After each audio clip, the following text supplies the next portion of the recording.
has won this bracket. They've won the major. They have won. We can wrap it up. Yeah. Respect. NA It's is the done. best region. It's done then. My goodness, I cannot wait for that moment for probably the first time in Dota where I can be prideful of my region. This will be great.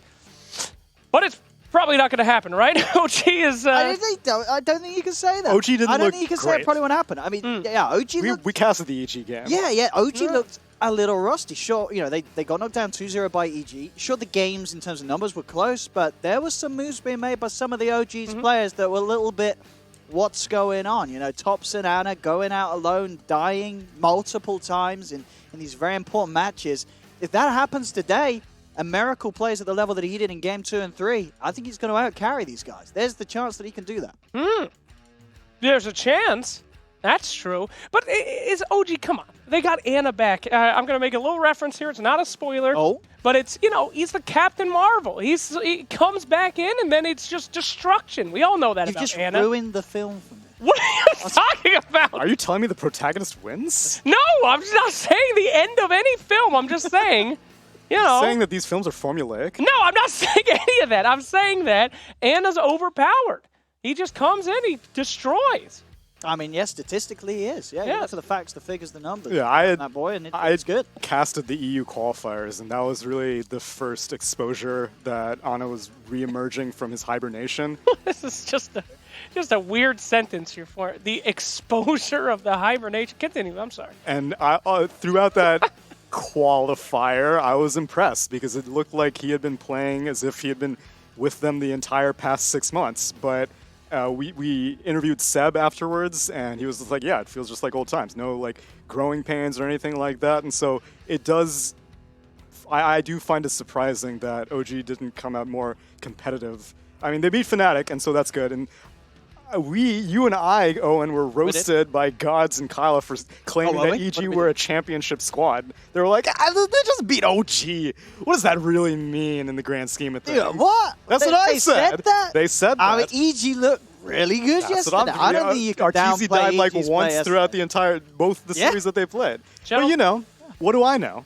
Gentlemen, we've given you guys a little bit of time to understand this lower bracket. As you can see, a lot to figure out here. We do have Chaos and Pain Gaming. They are in the lower bracket. South American kill on kill. Ooh, that is brutal. That's a BO1. BO1. Oh, and we do have Keen Gaming versus Fnatic in our lowers. Remember, these are best of ones. This is over. This is over. It is one game. Do or die. Keen Gaming? What are they doing down there? Fnatic? Yeah. Woo. What happened, boys? I like how you suspiciously did not mention the South American teams. What was I that all about? What's Chaos doing down there? What's Pain doing down there? Take it easy. Well, I'm taking that to Twitter. Oh, gracious me. Upper bracket, we do have Evil Geniuses and Liquid. Not too big of a surprise. VP and Team Secret, not surprising at all. And, of course, Vici Gaming, who has not lost a game. NIP there. Yeah. They're in the upper bracket. Is that surprising to you, boys? Yeah, I think so. Especially after their day one. Their day one did not look good. I think they lost against Chaos the first time. They did. 2-1. Yeah, that was something that it's difficult to say. We saw them out of the minor. They look good against minor teams, but then you put them in a major environment, then who knows what happens. So I am a little bit surprised to see them reemerge in the upper bracket. Well, it has been quite an event so far, just seeing how these teams can have a few surprises here and there, but we are still waiting for our teams to get in here on excuse me. CoL versus OG. Yeah, it's so difficult to say. I wish more people were like CoL and had longer names so those mistakes wouldn't happen. But OG, man, what a team, you know? What a team. They just go through roster swappings, winning TIs, getting Anna, losing Anna, and now we're back here where we're hoping that they can get something under them to make them strong again. What happened to this team, Tsunami? Are they finally going to... Is this a series where we finally see old OG and make sure it wasn't a fluke? This is definitely a watershed moment for OG. If they lose, then the amount of people saying fluke TI will be astronomical. Oh, no. It is... it's a lot of people do not hold complexity in high regard, whereas a TI winner, you are automatically holding in high regard. And so I think there's a lot of pressure on them to win this series. Absolutely. And we do have a guest who just came into the studio. Ladies and gentlemen, you know him, you love him. It's our old friend. It's Pumbaa. Pumbaa is here. Bring on Pumbaa. There we go. There we go. What a wonderful phrase. Oh, Pumbaa, thank you for coming. You are such a wonderful creature. Warthog. What's Pumbaa's voice like? I forget. It's like, Well, they got Seth Rogen can't voicing remember. the new one, so it's like. I'm Pumbaa. Thank you, Pumbaa. what is he eating there? He's eating That's a lot. grubs. Do you not yeah. remember the movie? He's got grubs. Oh. It's beautiful. It's kind of like us in this panel, you know? It's Hakuna Matata. A wonderful phrase. So, what? You're Pumbaa. He's That's Timon, no, I'm Simba. well, you're making big assumptions here. You think you're Simba? Listen, you opened the floor to it. I didn't see you make any moves on any characters. I will claim the throne. Thank you very much. I will be real with you. You have a lion's mane. You would have to be Simba. You would be a great Timon. Your voice is screechy, and you never shut up. Sounds good And to me. I'm the largest, so I will be Pumbaa. So thank you for that distinction there. But yes, I believe that we do have Hakuna Matatas on this panel. Oh, yeah? I forgot what it means, though. It's a wonderful It means phrase. no I know that worries. much. Oh, yeah. Oh, it means no worries. For the rest of your our days. How could you forget? You know who's not going to have no worries for the rest of their days? OG, if they lose this game. Because they're out. Well, They I know will- they've got the lower bracket. They will disband. Well, Just kidding. But speaking of worries, complexity, we've been talking a lot about OG. we were. Can we talk about what strats you would pull against these terrifying people? Do you stay comfortable? Do you try something new? Both teams played support Enchantress, which is definitely something new. I don't think Complexity will go back to their Broodmother. That seemed like a failed proposition. OG, while they do stuff that's very creative, they've also played a fair amount of games recently, and so their qualifiers, they kind of showed their hand a little bit, I think, which everyone has to. Yeah. But it doesn't seem like OG has changed very much ever since those qualifiers, whereas other teams, I feel like they've shown a little bit more expansion in their hero roster. And plus, you know, a lot of the heroes that OG were good at TI, they're still picking, like Monkey King for Thompson Yeah. and stuff like that. I do wish that we get to see the Thompson Invoker, though. Does he only take that out on special rare occasions? They played it earlier in this tournament, I believe. I believe they played it against their Fnatic series. Sounds like a fine wine watching that kid on Invoker, man. Oh, man. The dude's absolute virtuoso performance on that hero. Although I have to say, the only French player on Complexity, Zefrank. Very good to see him. You tell me about Zefrank? Zefrank Zefrank! is a incredible in almost any hero that he plays. I've been He really is. enjoying watching him on the Sand Kings. And, Yeah. Oh, and any particular performance that you've seen so far that I think has stood out Well, from anybody. from anybody on Complexity? Oh, well, I mean, as I said, I've been harping on about it, but Miracle. Miracle. Those last two games where, you know, that was sort of carry performance on level with all the best carries on the world. You know, that was top tier, #1 carry. Miracle, they're turning up. And we've seen it in the past. This is the great sort of backstory from Miracle. He used to be this legend back in the, I don't know how long ago, probably 20 years ago, back in the early days of Dota, and he was crushing everything. He was coming out with his, of course, the iconic, the Naga Siren, which I kind of hope that we see being brought back. Other teams are playing it. I don't think CoL really play it that much, or if at all, but you have Miracle on your team. Back in the day, he showed everyone how to do it. He was the micro god, the guy that proved that Naga Siren was busted as heck if you knew what you were doing, and Yeah, he that did. Octarine Radiance build. So I want to see it come back. And Alright. maybe against OG, maybe this will be the game that they do so. It does get banned out against them. You know, OG know. We have seen it being banned out a lot. They know. Miracle Naga Siren, it's still, if he did it back in the day, he'll do it now. You can't let him have it. Nice snipe there, Owen. And I gotta say, I actually learned how to say his name correctly from you. You say it so naturally. It's literally spelt Miracle. Well, I mean, it's Miracle. I actually had to teach myself. It's like saying America, but Miracle. it's miracle. I mean, he is He's playing on in an North NXT. America, yeah. Yep. It's a miracle. Miracle. The most Miracle. American player. Heck. Miracle. So, okay, let's get into the draft, boys. Unlike that French guy on the camera. Oh, yes, Zefrank. Zefrank. As we talked about with Owen, great snipe on that Naga Siren. And we're going to see no Darkseer, no Doom, no big surprises from the rest of the bands with Drow Ranger and Nature's Prophet and Oracle. But securing Pangolier first by OG, that opens you up to some major counters. Grimstroke has been seen many times in this tournament as a quick counter. And you're going to pick that Pango first. It's an interesting one. I mean, what we saw the Pango, yesterday in that EG series, and it didn't look too great. He struggled in the lane, and then he sort of proceeded to hop on the feed train. many a time getting caught out alone after he went for sort of a team utility build. He ended up buying Ana a ticket on that train also. Yeah, it was a little rocky, but they obviously feel confident going with it again. They're going to back it up with an Abaddon.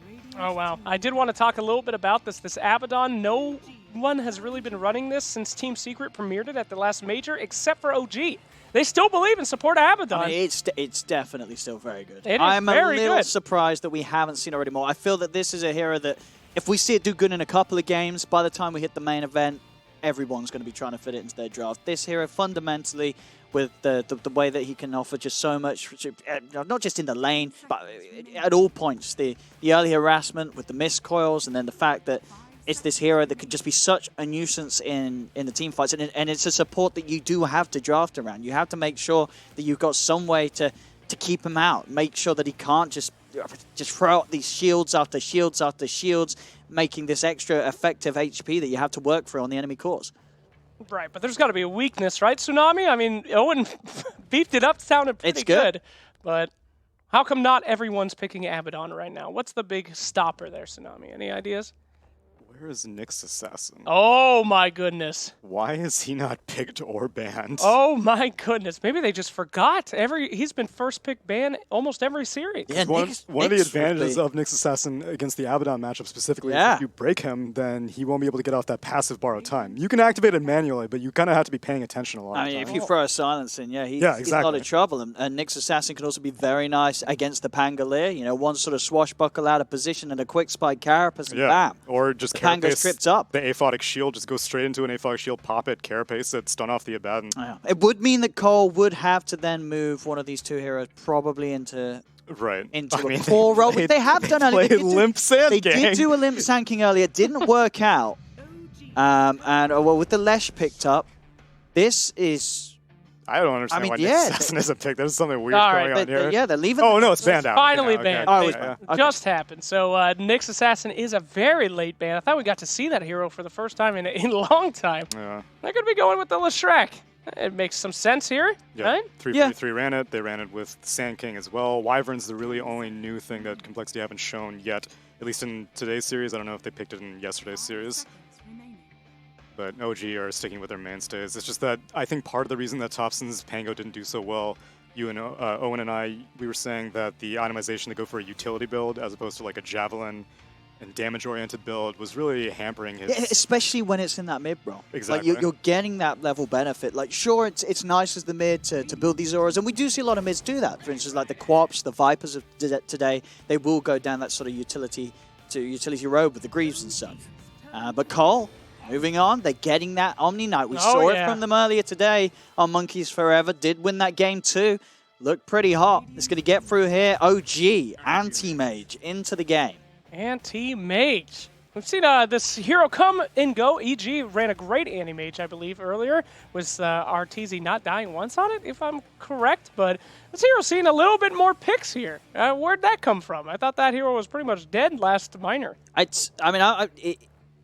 Well, sort of going back a few patches, the whole change to the spell shield, the ability to have that active, like that spell in itself. I mean, Anti-Mage was being picked sometimes, and then it felt a little weird that they were like, hey, let's just make this spell incredibly good. Yeah. The hero's brilliant. The fact that you can have that sort of ability to just turn around any sort of counterplay that originally in the past was very strong against anti-mages is absolutely massive. And of course, you got it in a game now where there's that big, juicy mana void target. There's a Leshrac on the opponent's side. So if that Leshrac gets a little low on the mana, kaboom, everybody's going to blow up. Indeed. Let's not forget who's playing this. The classic Anti-Mage. This is a terrifying hero on that particular player. And I think part of the reason why AM maybe isn't so popular is a lot of the popular carries that you see these days are very willing to participate in mid-game fights. So like your Life Stealers, your Phantom Assassins, even the hard carries like Medusa and Spectre with...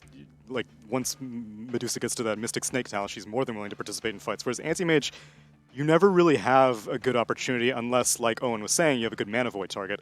Only issue is that this is more than likely going to be a support-oriented Leshrac. Yes, you would imagine. Which we don't know for sure because, you know, Wyvern, Sand King, Leshrac, they can bounce these around. But picking an anti-mage without really seeing that easy mana void target leads me to believe that they're just confident in his hard carry abilities.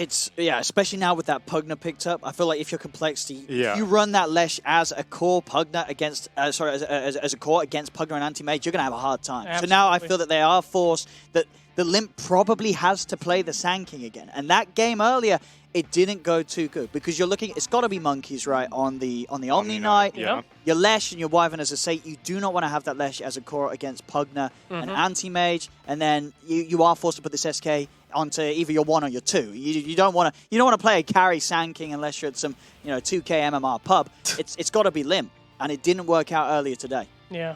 Wow. Hey, if you're a spellcaster in Complexity's lineup, you are in for a bad time already with OG. It's a tough last pick here, Tsunami. Any guesses? Having to pick a one-position Sand King makes everything so weird. I don't but there's no real way that they can turn it around. I guess they could. I don't know. For what it's worth, Anti-Mage does have a lot of disable to be concerned about, so you can just straight up Winter's Curse him.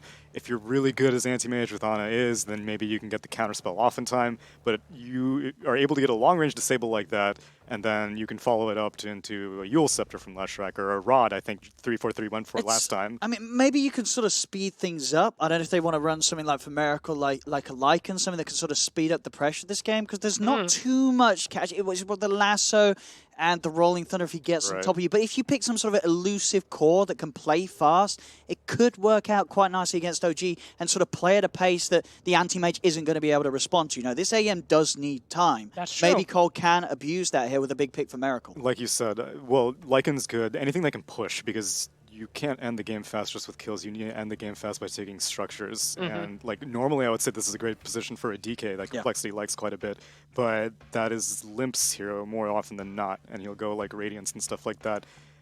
The Sand King, he puts them in such a weird position. If they do pick something that allows them to play fast, then maybe they get away with it. But they're going to try and go for the carry matchup, the Terrorblade. Yeah, this is popular against Anti-Mage. It is one of the big ones as well from Miracle. Yeah, and that as well. But we have a Pugna, don't we? That's pretty big, massive damage on that Terrorblade. Yeah. You It's a can lot of tear them blast. apart. I mean, they've got burst up the wazoo over there on OG. You guys think it'll work out? OG going to take this one easy? I don't think easy. The Terrorblade against Miracle was playing so damn good earlier in that set, game 2 and game 3. On a Terrorblade, this is a hero that he can perform on. The Pugna and the AM, you can sort of consider the other 4 heroes in CoL. It definitely sort of makes you want to say, oh, it's going to be a good game for OG, but I find it hard to write off the Miracle Terrorblade. Yes, that is true. Tsunami, any thoughts? I think this will maybe prove how good this 5-possession Abaddon still is, because not very many people are picking it, but I think Abaddon could be very, very significant in making sure this anti-mage can go late and being able to save him with this hard dispel from this chain disable that can come out, and being able to dispel off like the reflection and stuff like that. No-Tail has his work cut out for him. If this Terrorblade gets a good timing on his Manta and such a Miracle's able to hit to the jungle, I do think this Terrorblade can carry this game. It's going to be hard. It's not going to be easy. But they can carry it. There's not a crazy amount of disable. He could have a good game on the TB. All right. Well, our analysts think that it's anyone's game. We are going to have one loser in this. Well, actually 2. The guy's spamming Fluke, OG, and NA LOL. One of you. Don't put Pumbaa in front of me during my exit. Thank you, Pumbaa. Keep it down, buddy. Anyway, somebody's going to be wrong. Some of the haters are going to be wrong, but we have got it right with 2 of our wonderful casters. Kyle and Gods will be bringing you this game very shortly. Bye!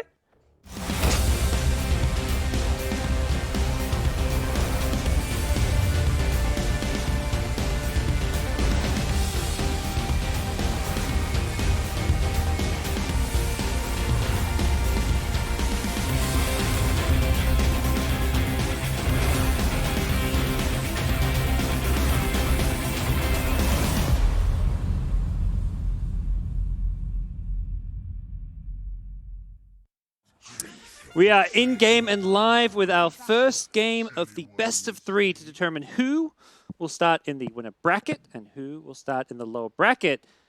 Winner bracket, lower bracket, God, I'm following my words already. It is Complexity versus OG and a best of 3 series to decide Group D. I'm God's bring me is Kyle. Hi, Kyle. Hi. Hi, Kyle. Yeah, so we were just talking about it, but I loved the 3rd pick bat from OG. they picked Abaddon in their opener to kind of cover it. You know, you're not ever going to pick Batrider into that hero. Then they take it third, and it's this cool concept where, like, okay, you got Wyvern Lesh thinking, oh shit, they picked Bat. We got to get Omni to sort of address it. Oh no, now there's an Anti-Mage, and the last pick Pugna. So this hero that CoL takes with their 22nd selection is like, it has to deal with like everything, right? It's terrible actually against Batrider. And the cool thing that OG does with the Bat Pango is that they can play it on their 3, their 4, their 5. So now all of a sudden the Bat is the core, Pango is the 4, and you've got this excellent scenario where Bat can just run over this Terrorblade lane. They are going to be running a core Lesh track. This was something the panel thought, you know, maybe a little bit unlikely because of the Pugna being in the game, but I think they just have damage issues if they ran a core Sand King with a core Omni. Like, I think the Lesh at least gives them damage, and at some point you can get a BKB if you need. And I think you're actually better off playing core Lesh at times against the AM Pugna, simply because you don't really use too much mana early on. It's mostly Stun Edict. You also have a stun that will land through AM's Spell Shield. And in addition, at some point, as you said, you can get BKB, you can get Hex, Atos is quite nice. You can just play a different sort of style, and I like it here. And you needed damage, to your point. And the TB Lesh combination is one of my favorites. You take these like Lycan, Terrorblade type heroes, tons of building pressure, combo with Lesh, and you could theoretically have 6 towers dead in 5 minutes if you're not careful. Well, we'll see if Complexity can kind of get that snowball going. They are going to be running Miracle's TB down in the bottom lane. Jerax, the 4, kind of laning here as he waits for Seb to arrive. Seb making the long walk from top lane as OG look to make sure they get the lane matchups they want. And this is key. And it's nice that they leave Jerax here, so it's not as if they're going to lose one wave hard. But Bat must play against Terrorblade. That is the whole point of this pick here and why they made it a core. Yep. Abaddon is low on health and mana. We'll be looking for that miscoil deny. As he's popping a Clarity for now. We'll see him probably try and get that deny off either on a creep or something. Z-Freak knows this, and that's one of the things. Playing against stunners is Abaddon, you have to be a little bit careful to make sure you actually deny yourself, and he is going to catch Z-Freak going for this pull and just spam that miscall maybe a couple more times to get himself down nice and low. He's using on neutrals here. He gets the R2, gets 2 creeps. Well played by Hotel. Yeah, pulls him back, and we'll stop those from getting pulled away as we get an early bit of creep manipulation here, and it will be Omni Knight making the long walk from top to bottom. So similar thing coming from Complexity, where they know if they TP monkeys down bottom, then OG can just match the TPs. Whoever TPs first essentially is going to lose that lane trade. As we'll see Seb actually go aggressive here with Jerax going with the Swashbuckle here and the Metamorph wearing off. They're actually going to be able to maybe bring down Miracle. Seb does not have Firefly, but still comes close to getting a kill, but may get punished because Omni Knight showing up soon, gets the Splinter Blast to hit, and with the Arctic Burn, Seb is done for. First blood goes to Monkeys, who is suddenly in bottom lane. I'm surprised they didn't kill skill Flame Break there, unless he leveled up like as he was being committing the chase, but there were so many stacks on Terrorblade. I think he does for sure. Unfortunate. It's okay though. However, Seb's got to be careful. He can't TP in right away, and he will, and now I believe Miracle, he's just, all right, I'll go top, thank you. Yep, and that's exactly it. He sees the TP. All right, I'll TP back. I think Seb made a miscue there. He had to do the long walk because otherwise it just becomes so simple for the TP to counter the lane pressure. And it sucks. Like, you're already under leveled. Like, he was only just barely level 2, doesn't have farm, but you're still going to Pango there. Like, it's not like the farm and experience is being completely lost, like in an empty lane. Exactly. But let's see. Now, yeah, Complexity gets the lanes they want. With that said, AM, you know, is free farming, and this is a great AM game. So I don't think OG are going to feel like getting the wrong lanes is disastrous for their game plan right now. Yeah, I like this, though. Look at mid. He's so low already, and Seb, like, they should know he's missing. He wants to walk top. Would have loved to get a kill on Lesh, but Limp is aware something's going on here. Yep.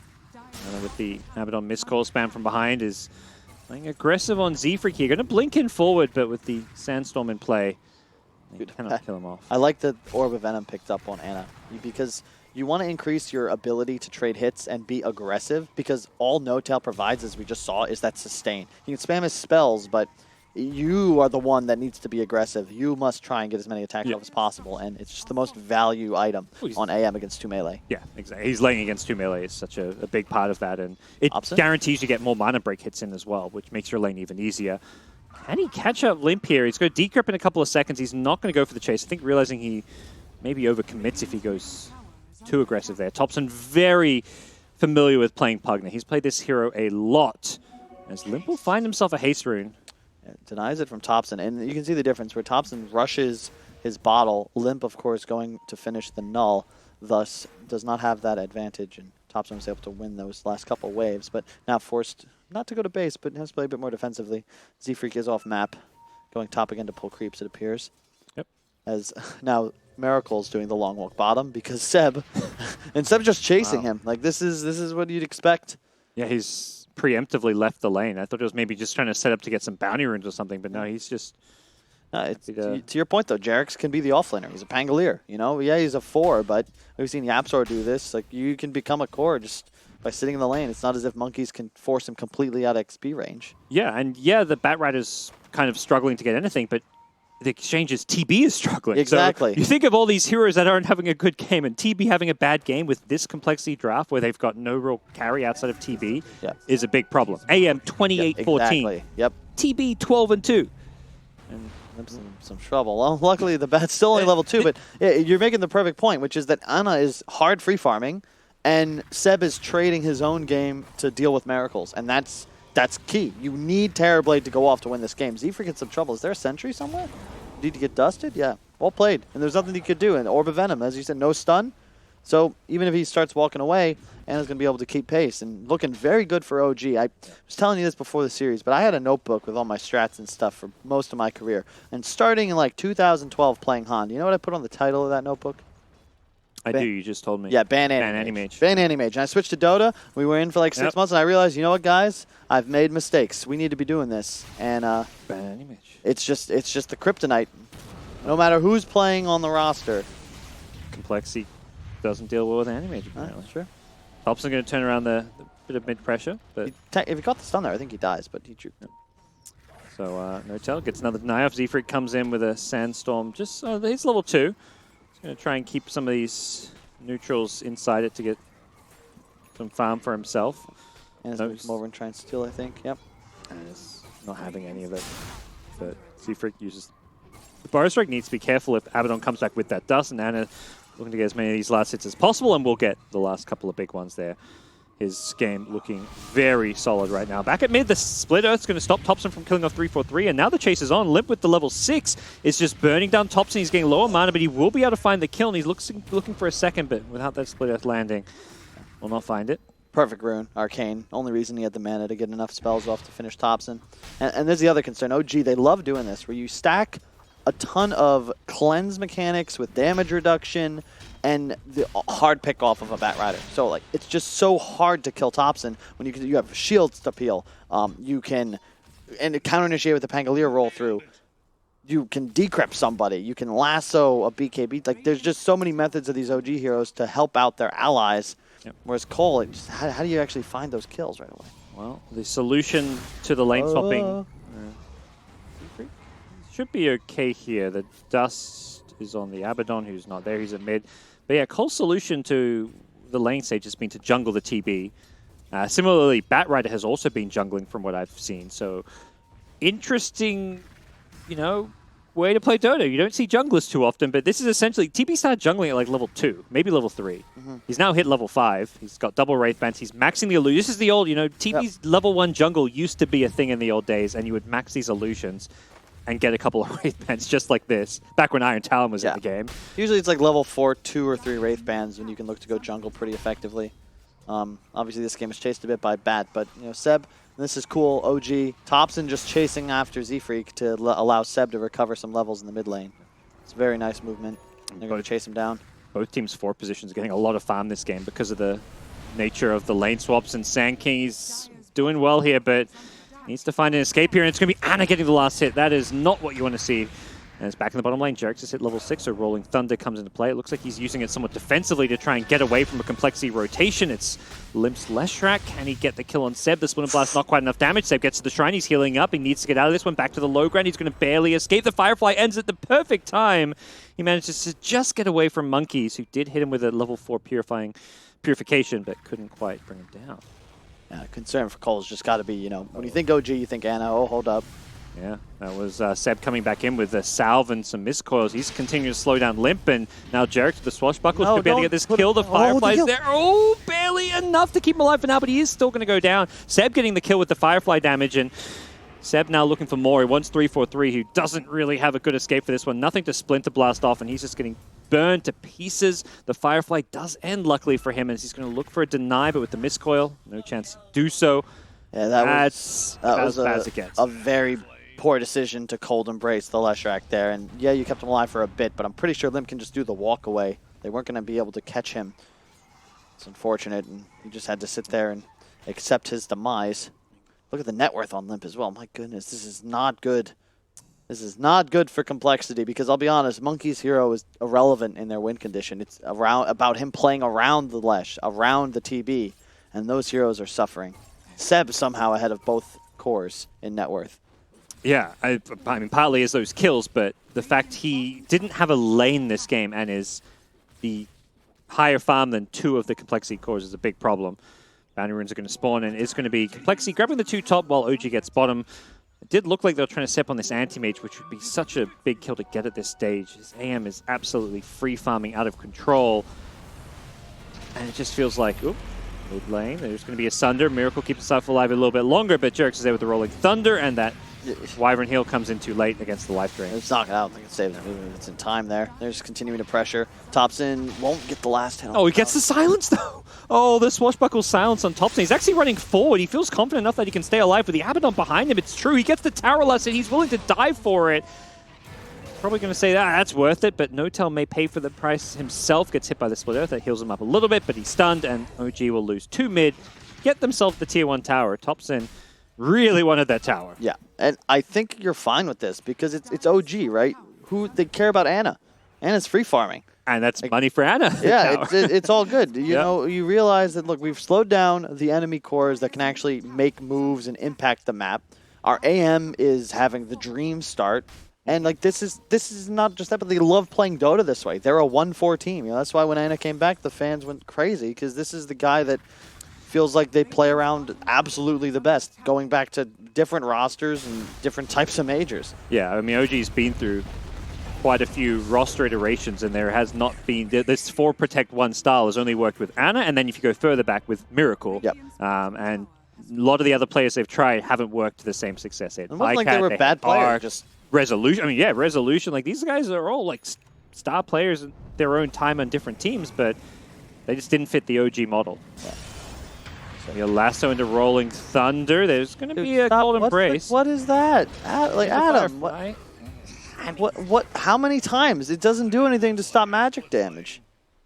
It does not. Adam knows that, but you know, he thinks he can perhaps out-heal the magic damage, but that is not the case. No, it is not. And dude, AM more than double the Terrorblade's net worth at 12 minutes into the game. 4 of the top 5 net worth on the OG side. I mean, Leshrac and Pango are kind of neck and neck, but that is a terrible sign, as we're about to see a 12-minute Battle Fury.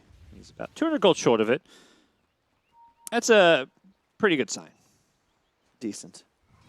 I saw Arteezy have a, I think, 12-minute Battle Fury in his AM game. I don't was think he playing? In that game, who's he playing Was against? it Complexity? EG Complexity were in the same group. Yeah, yeah. Or was that the second series they played against OG? No, it was the first game of the tournament against Complexity. They just hit him with the last pick AM. Or sorry, same situation here. CoL losing to AM. Yeah, Apparently it's becoming a bit iconic. I mean, they have a better last pick. Against EG, they went Kunkka 10th. This game, they went Terrorblade. But unfortunately, when he has a game like this, it doesn't matter what hero he is. The nice ult comes out. Nothing followed up, and the Rolling Thunder is going to look to kind of split this one up a bit, and with the Abaddon to back him up, Thompson is still full health, but now the shield ending and the damage is starting to come on through. There's a GA as well to help them out. Thompson's just trying to life drain his way through this one. Limp getting a little bit low here. No-Child still trying to save him, but unsuccessful as Limp gets a double kill. Good news, they get the kills. Bad news, this fella's still farming. Yep. Looks like they get top tower off that play. Indeed, they did. This TB, I mean, TB kind of has to farm in the jungle, but you're bottom 5 in net worth. 3.7k net worth on TB, 7.5 on AM, and yeah, you mentioned double. Yeah, but it's more importantly, I think AM has that farming item online that starts accelerating him exponentially, whereas TB is still in that more linear phase of his progression. That gold breakdown, the AM with like 4,000 gold farm from lane creeps, and the TB just 1,000. That is very telling of the state of this game. With that said, AM is starting to catch up in neutrals and ancients, but that's only come since getting the Battle Fury. I imagine he was like a quarter of that before the Battle Fury was online. I think the story so far as well is just the Jarek's Pango. Only fourth on his team in net worth, but his game impact has been super high. And you can see every time Wyvern's going to ult, Sand King stuns in, he'll just roll forwards to counter-initiate, and no-tell. Yeah, like they lose 2 there, but they're getting towers, and more importantly, they're making space. I love that Spirit Vessel build he's got queued up against all the heals on the complexity side. Zefrig is going to rush the Blink. No, I do agree. I think the Spirit Vessel is just an item concept is strong. It's just so good. I think it's underrated. And the cool thing is, if I'm not mistaken, when you Omni W somebody and you increase their status resist, it means the Spirit Vessel ticks will just come faster, right? Yeah, and you'll just take the a same lot of amount damage. The same amount of damage quicker. Yeah, in like 3 less seconds. So it's also limiting the regen during the durations. Very nice pickup, and it's a key. Someone needed it, and Jarek's is really the only one that can get it. Complexity have done a good job securing these bounty runes, consistently getting at least 2 of them on a part of the map where they converge with a lot of heroes. AM did sneak in behind. It looks like he's going to try and find the Winter Wyvern here, but and will be forced to retreat. Curse coming out on the Batrider, trying to stop Seb's advance, but it's immediately responded with by Jarek's. The Rolling Thunder coming through, catching absolutely everyone. I don't think OG want to actually take this fight. It looks like they're just using it to help get the Batrider out safely, and Jarek's knows, you know, he can roll his way out of there and swashbuckle it too. Yeah, and catch a look at the other lanes real quick. See where the creep waves are? You got Ana pushing mid into the tier 2, Pugna of Thompson pushing bottom into the tier 2, CoL constantly on the back foot because they just don't have the wave clear to deal with these cores of OG, and they can't catch them without heavily committing as 4 at least. Yeah. That was, I think, 5 Complexity Heroes top. In a 5v3, they killed nobody, and now that they TP to deal with mid and bottom, OG immediately think, okay, maybe we can find a kill here, but may just be Thompson going for a solo kill of sorts, but Zefrig, understanding his hero's limits, will not get caught out or punished by that one. It's well played though. You can see it's just about buying space, buying time, annoying Complexity. They don't need to find kills. They just want to ensure that they limit the damage they're able to do around the map, keep the map presence high, and try and just ensure their cores are always able to farm map. I mean, Thompson there is a little bit exposed. Like a Sand King stun into a TP could theoretically kill him. He just knows that if they do that, like the Batrider Penguin will respond by getting a kill top, or the AM's free farming. So him dying there wouldn't even be that bad. Yeah, and it's just the prep from OG. I think they're one of the best teams in Dota with time to create some sort of battle plan. If only they were writers for Game of Thrones, but that's a whole other story that I'm not going to get into right now. The 3-4-5, like the bat, you need to address if you're Complexity. Then the AM, you have to address if you're Complexity. The last pick Pugna. It's just each one of these heroes drastically change the game state, and it all starts because of the Abaddon, which covers they can't draft on Complexity. Now, hold up. It covers the mid lane. They actually bypass him. They realize they don't want to go on Abaddon, but he's going to be there to shield off Seb, heal him back up, and No-Tails just turn this gank around. He's completely covered them from the blink reveal of the Sand King, and instead it's Zefrig, who just picked up a blink and smoke, who's going down instead. He's meant to be the one finding these kills, and it may not just be him. Luckily, there's a Winter's Curse to stop the Penga roll in. One of the reasons why they picked this Winter Wyvern against the Penga, but ultimately it just covers the retreat. It doesn't actually amount to anything for CoL. Now, do keep in mind, though, it's a 5k gold lead for OG, but it's all on Ana. And he's an anti-mage, though, Kyle. I think that's what you want if you're OG. But you never know. Ana might make some mistakes. He's only won a TI and I think 3 majors. 2 majors. It's not like he's won 2 TIs or anything like that. So it's possible he makes a couple egregious mistakes there. Oh, double stun from Zefrig. That'll be 2 kills. I mean, we've seen Zefrig Sand King now for a couple of games. He is very good with these 2-man stuns. And Miracle's back in it. If you look at the net worth, like, they're climbing the charts. You do have to be careful because, sure, your aim is super ahead, but he needs to transition into helping his team pretty soon. Probably after the next item upcoming, though. With Manta, you are strong. Well, he may look to help now with this Metamorph ending. Would be at least what I would really like to timing. see. Meta's down. This TP is no longer you're not afraid of him as much. And you can burn his mana, stop the Sunder from coming into play.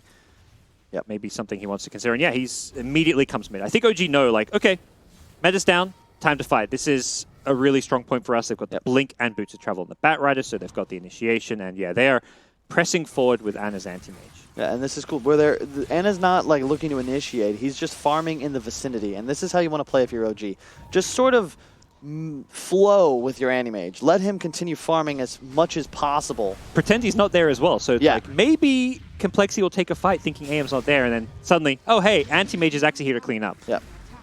Big on the run. You can see Seb just playing so aggressive. The Blink reveal comes out. A very short lasso because the Heavenly Grace and a great Winter's Curse is going to stop any more pressure coming out. I think CoL know they can't take this fight. They have to just get out with minimal losses, but what are those minimal losses going to be? You've got to imagine it's going to be Z-Freak here. He's juking and jiving. He gets to didn't the see him. trees. Oh my god. Wow. Some absolutely fantastic moves and talent being shown from the Complexity 4 position player. I know him. He's my friend. He's spent a little bit of time with him, I think, growing up. Yeah. Only a few decades. Oh, hang on. Limp on the pursuit. That Blank stun in from Z-Freak. He's going to get the no-tail ult pop to cleanse, but look at the damage. You can't fight under the Nether Ward as Limp. He's not even using mana moving forwards. It's got to die before he starts casting spells. There he goes. Should be able to find no-tail here, who's trying to deny himself and does successfully. Perfectly, and with the Rolling Thunder bouncing around between this mid lane, Jarex finds the perfect place to do this. He wants Limp with the Spirit Vessel, is going to manage to finish off the kill despite the GA, and AM has rocked up for this one. Doesn't have a great Mana Void target immediately. We'll be looking for a blink in again soon, but Complexity have covered their retreat pretty well. They're sticking together, and well, that's a 2-position Leshrac going down for nothing. Yep. Oh, this is cool. I like this from Anna. He's going to go for the Linken's build. Against Sand King, against Sunder, against Wyvern. If you think about it, there's really no way to cancel this unless somebody buys an item to do so. And even then, when you have that extra frame necessary to puncture the Linkens, it's far easier for Ana to get off the counterspell in time to reflect anything that would potentially be able to lock him down. Yeah. And the instant single target disables is something that you can't reliably spell shield off, so here we go. 7K lead. It's crazy how this lead continues to grow. It was 4 just a moment ago. It looks like OG it's just growing with the AM. He was continuing to double the TB's farm, and that, like you say, that gold lead is just the AM's farm. You make him even with the TB, it's an even game, but end of the day, that's your one position. That's Ana who's doubling, so you're not worried about where that farm distribution is, and oh my gosh, he is so far ahead of the average anti-mage this patch. Partly because I don't think we've seen anti-mage do particularly well in this patch as a hero. Yeah. Oh, let's Basher first. All right, I'm down with it.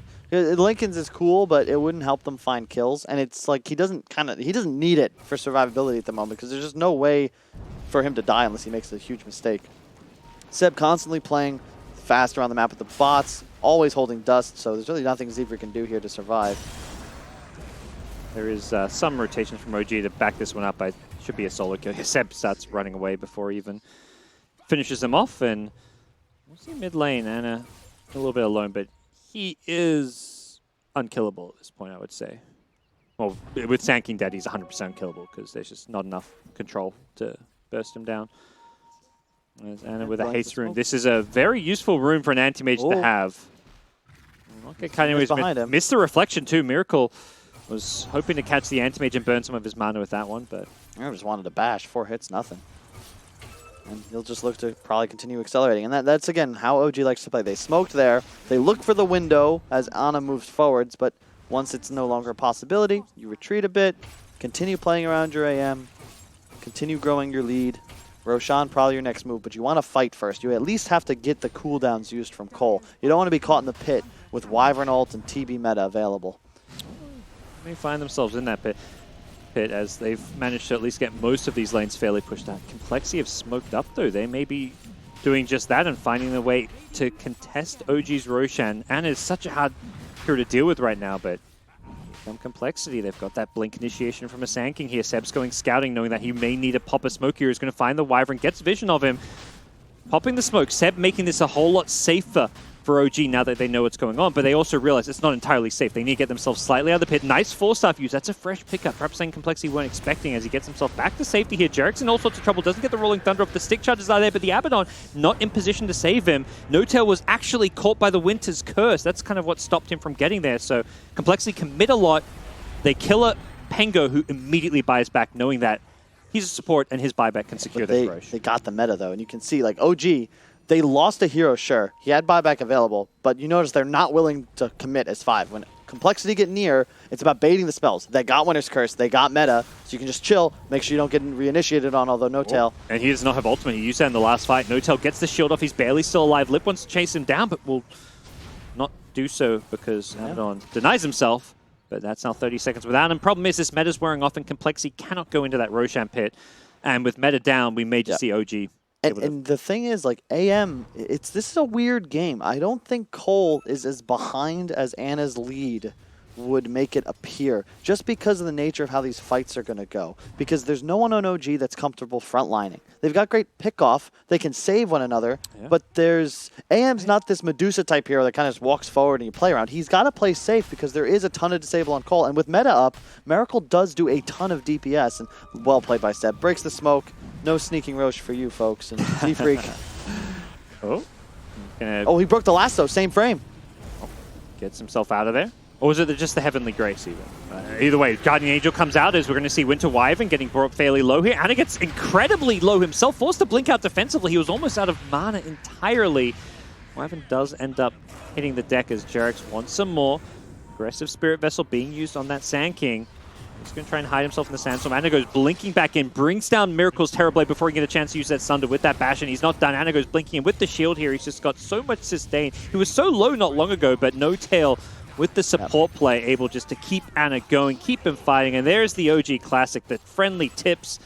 They remind Anna that you're doing a great job. Keep on hitting those creeps, and now keep helping us hit these heroes. That was a really cool fight. Anna, that's why he's one of the best players in the world. They have a ward on the high ground, so he had a vision of Miracle and just blinked in, got the bash, immediate mana void, and once TB dies, there is no hope for CoL. That was a fight without meta. They did a good job kiting around, looking for an opportunity, trying to keep OG out of the Roche pit, but it's just like that one opportunity. Anna's been waiting for it and waiting for it. As you said, even though he got so low, you're just not able to finish the kills Complexity once you run out of stuns, and he'll always be able to reinitiate considering the amount of sustain on his team. Meta is available, but that was a big one. 5 for 0 and Roche. Yep. Oof. And now he's completed that Abyssal Blade, so being able to no longer have to rely on getting a bash when he blinks in. So if he can find anybody, he's going to have a lot of instant burst potential with that Abyssal Manta. Yeah, checking out the items. I think everybody on OG is playing quite well. Definitely looks a bit better than they did yesterday, where they drowed Fnatic twice and then got rocked by EG. This time, they had a close game 1 against EG, right? Close-ish. Yeah. Anna had a really rough series, I remember. His Troll game. Troll was really rough. But this game, Anna just not being contested at all. And getting to highlight what he can do as a farmer. I think, almost taking a page from EG's book, because that was the series where Arteezy, I think, died once in the 2 games. He had like a 12-0 game, then a 17-1 game. 52-14, I think, on the day. Decent. Yeah. For someone that's never won a page. Ana, however, looking to close this one out. I like what OG's doing. You see, they always want to cut those 2 waves. You just pull him to the AM if you have to, and just ensure that he's able to farm as much as possible. Now you just move towards top. Seb has found Limp, and I don't think there's any way for him to escape if Seb is going to continue this pursuit. Like, he knows he's there. Limp knows he's there, and there's just nothing he can do about it. Yeah, with the AM coming in, that's the real big problem here. And it doesn't immediately blink. He's going to go catch him now. Gets the blink stun. Yep. Easy peasy. It's so easy. Cut 2 waves, sweep to the other side of the map. Yep. Cut these 2 waves, top and mid, sweep to the other side of the map, and punish Complexity as they try desperately to keep waves out of their base. Yeah, I mean, they're doing the best they can. Especially, I feel like Z-Freak's played very well keeping these lanes pushed. I mean, often paying for it with his life, but I think he recognizes, he's kind of put his body on the line sometimes to buy his team some time to catch up, particularly the TB, who, is on par with 2 of the 3 OG cores, but not the 3rd. Even close to the 3rd. Oh, not again. Abyssal, yeah, and that's going to burn his mana very quickly. There's not going to have to back him up, but the problem is Miracle, I don't think he has any way to get his mana back, but there is a shrine. Maybe that's the way. Is Jerax comes swooping on in as well here. Miracle doesn't need to go for a Sunder GTA. He's still got a decent amount of health here. So they're going to switch targets, go for the Omni Knight instead. The Guardian Angel. It's going to keep Monkeys alive a little bit longer, but No Tail's going to go for the body blocks. Anna looking for that bash, not going to find it right away, and Monkey's still kind of juking them. He jukes another blink, but this time around the Flame Break will push him back into Anna. And No Tail will say, that's my kill. Yeah, It's just such a hard game for CoL. You just can't find kills. That's the problem. As long as there's a save, really, no Tails of Baden, who, unsung hero, there was a moment of the game I was going to comment, he just had the perfect items. No boots, dust, smoke, ward, sentry, magic wand. Yep. And he's just been playing behind his cores the entire game. CoL's all about the stun train, and he's there every time to interrupt and ensure that his core is going to be able to escape unscathed. Yeah, maybe something they took away from the last series, because it was the same thing in that last BO3. All these stuns. Thompson is going to get caught out, playing deep in the enemy jungle alone. Perhaps not expecting Complexity to be so aggressive with Omni Knight down, but it pays off, and they give themselves down a man, but it does look like they are more than interested in fighting. They're going to go in with the Anti-Mage Abyssal Blade, take out Z-Freak.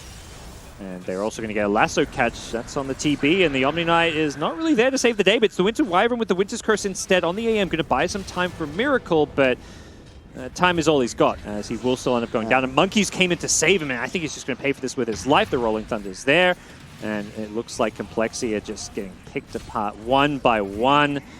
It's 343 who's managed to at least avoid getting caught up by Jerax.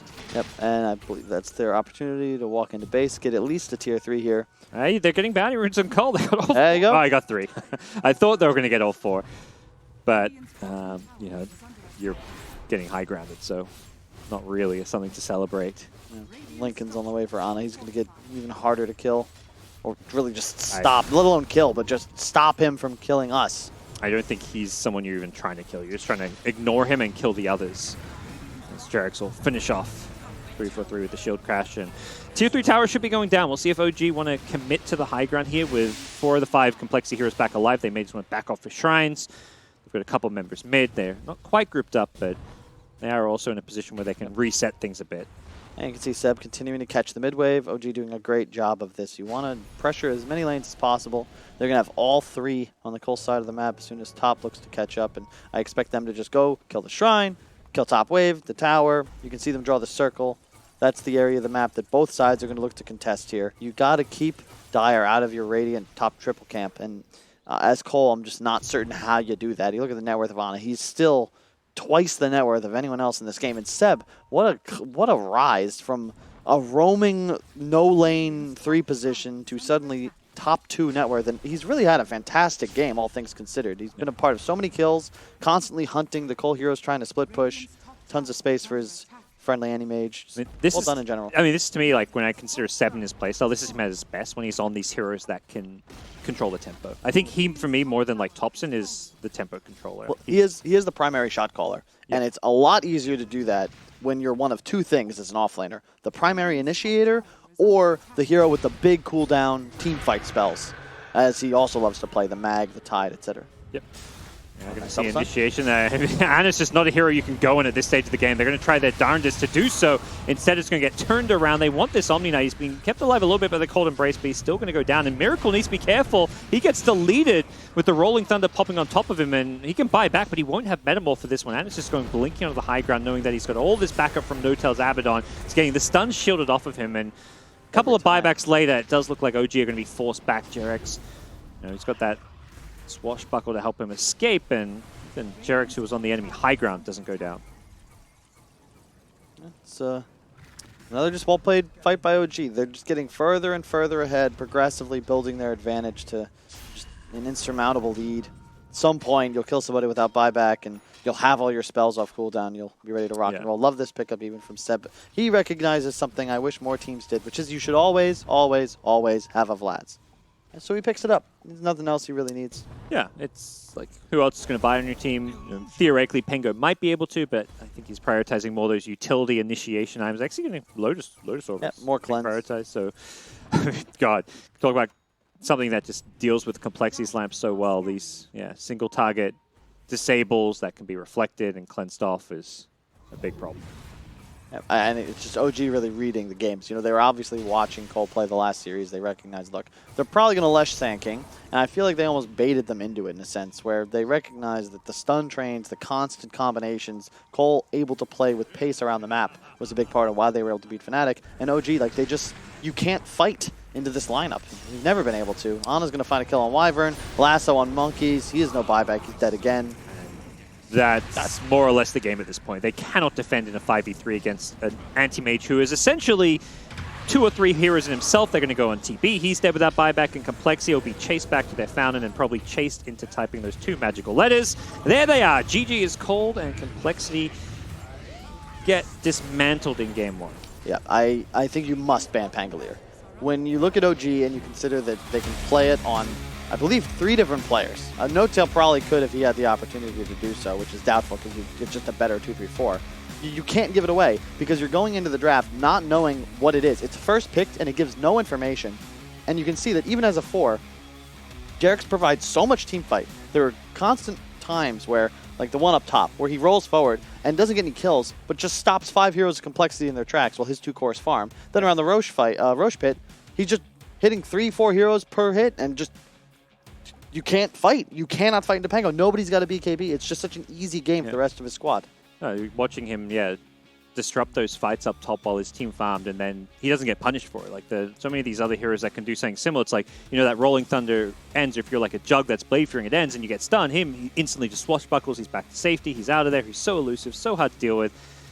And OG managed to take essentially a pretty straightforward win here, it feels like. Yep. No sweat. Look at him. Usually they're having a bit more fun. Felt like they almost thought it was too easy. Well, we'll see if it's going to stay too easy, because this was the same story in the last best of 3 where Complexity got destroyed in game 1 against Fnatic. There were some of us here on the casting and analyst desk who thought the last series would be a quick 2-0, and Complexity had other things in mind. So they are going to be, once again, down a game in the best of 3, and we'll see if they can bounce back or if OG are going to be the ones finding themselves in the winner break after a quick break.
came out, Yep. buying time for the anti-mage to become useful and reaching that nigh unkillable status, just eclipsing everyone else's net worth.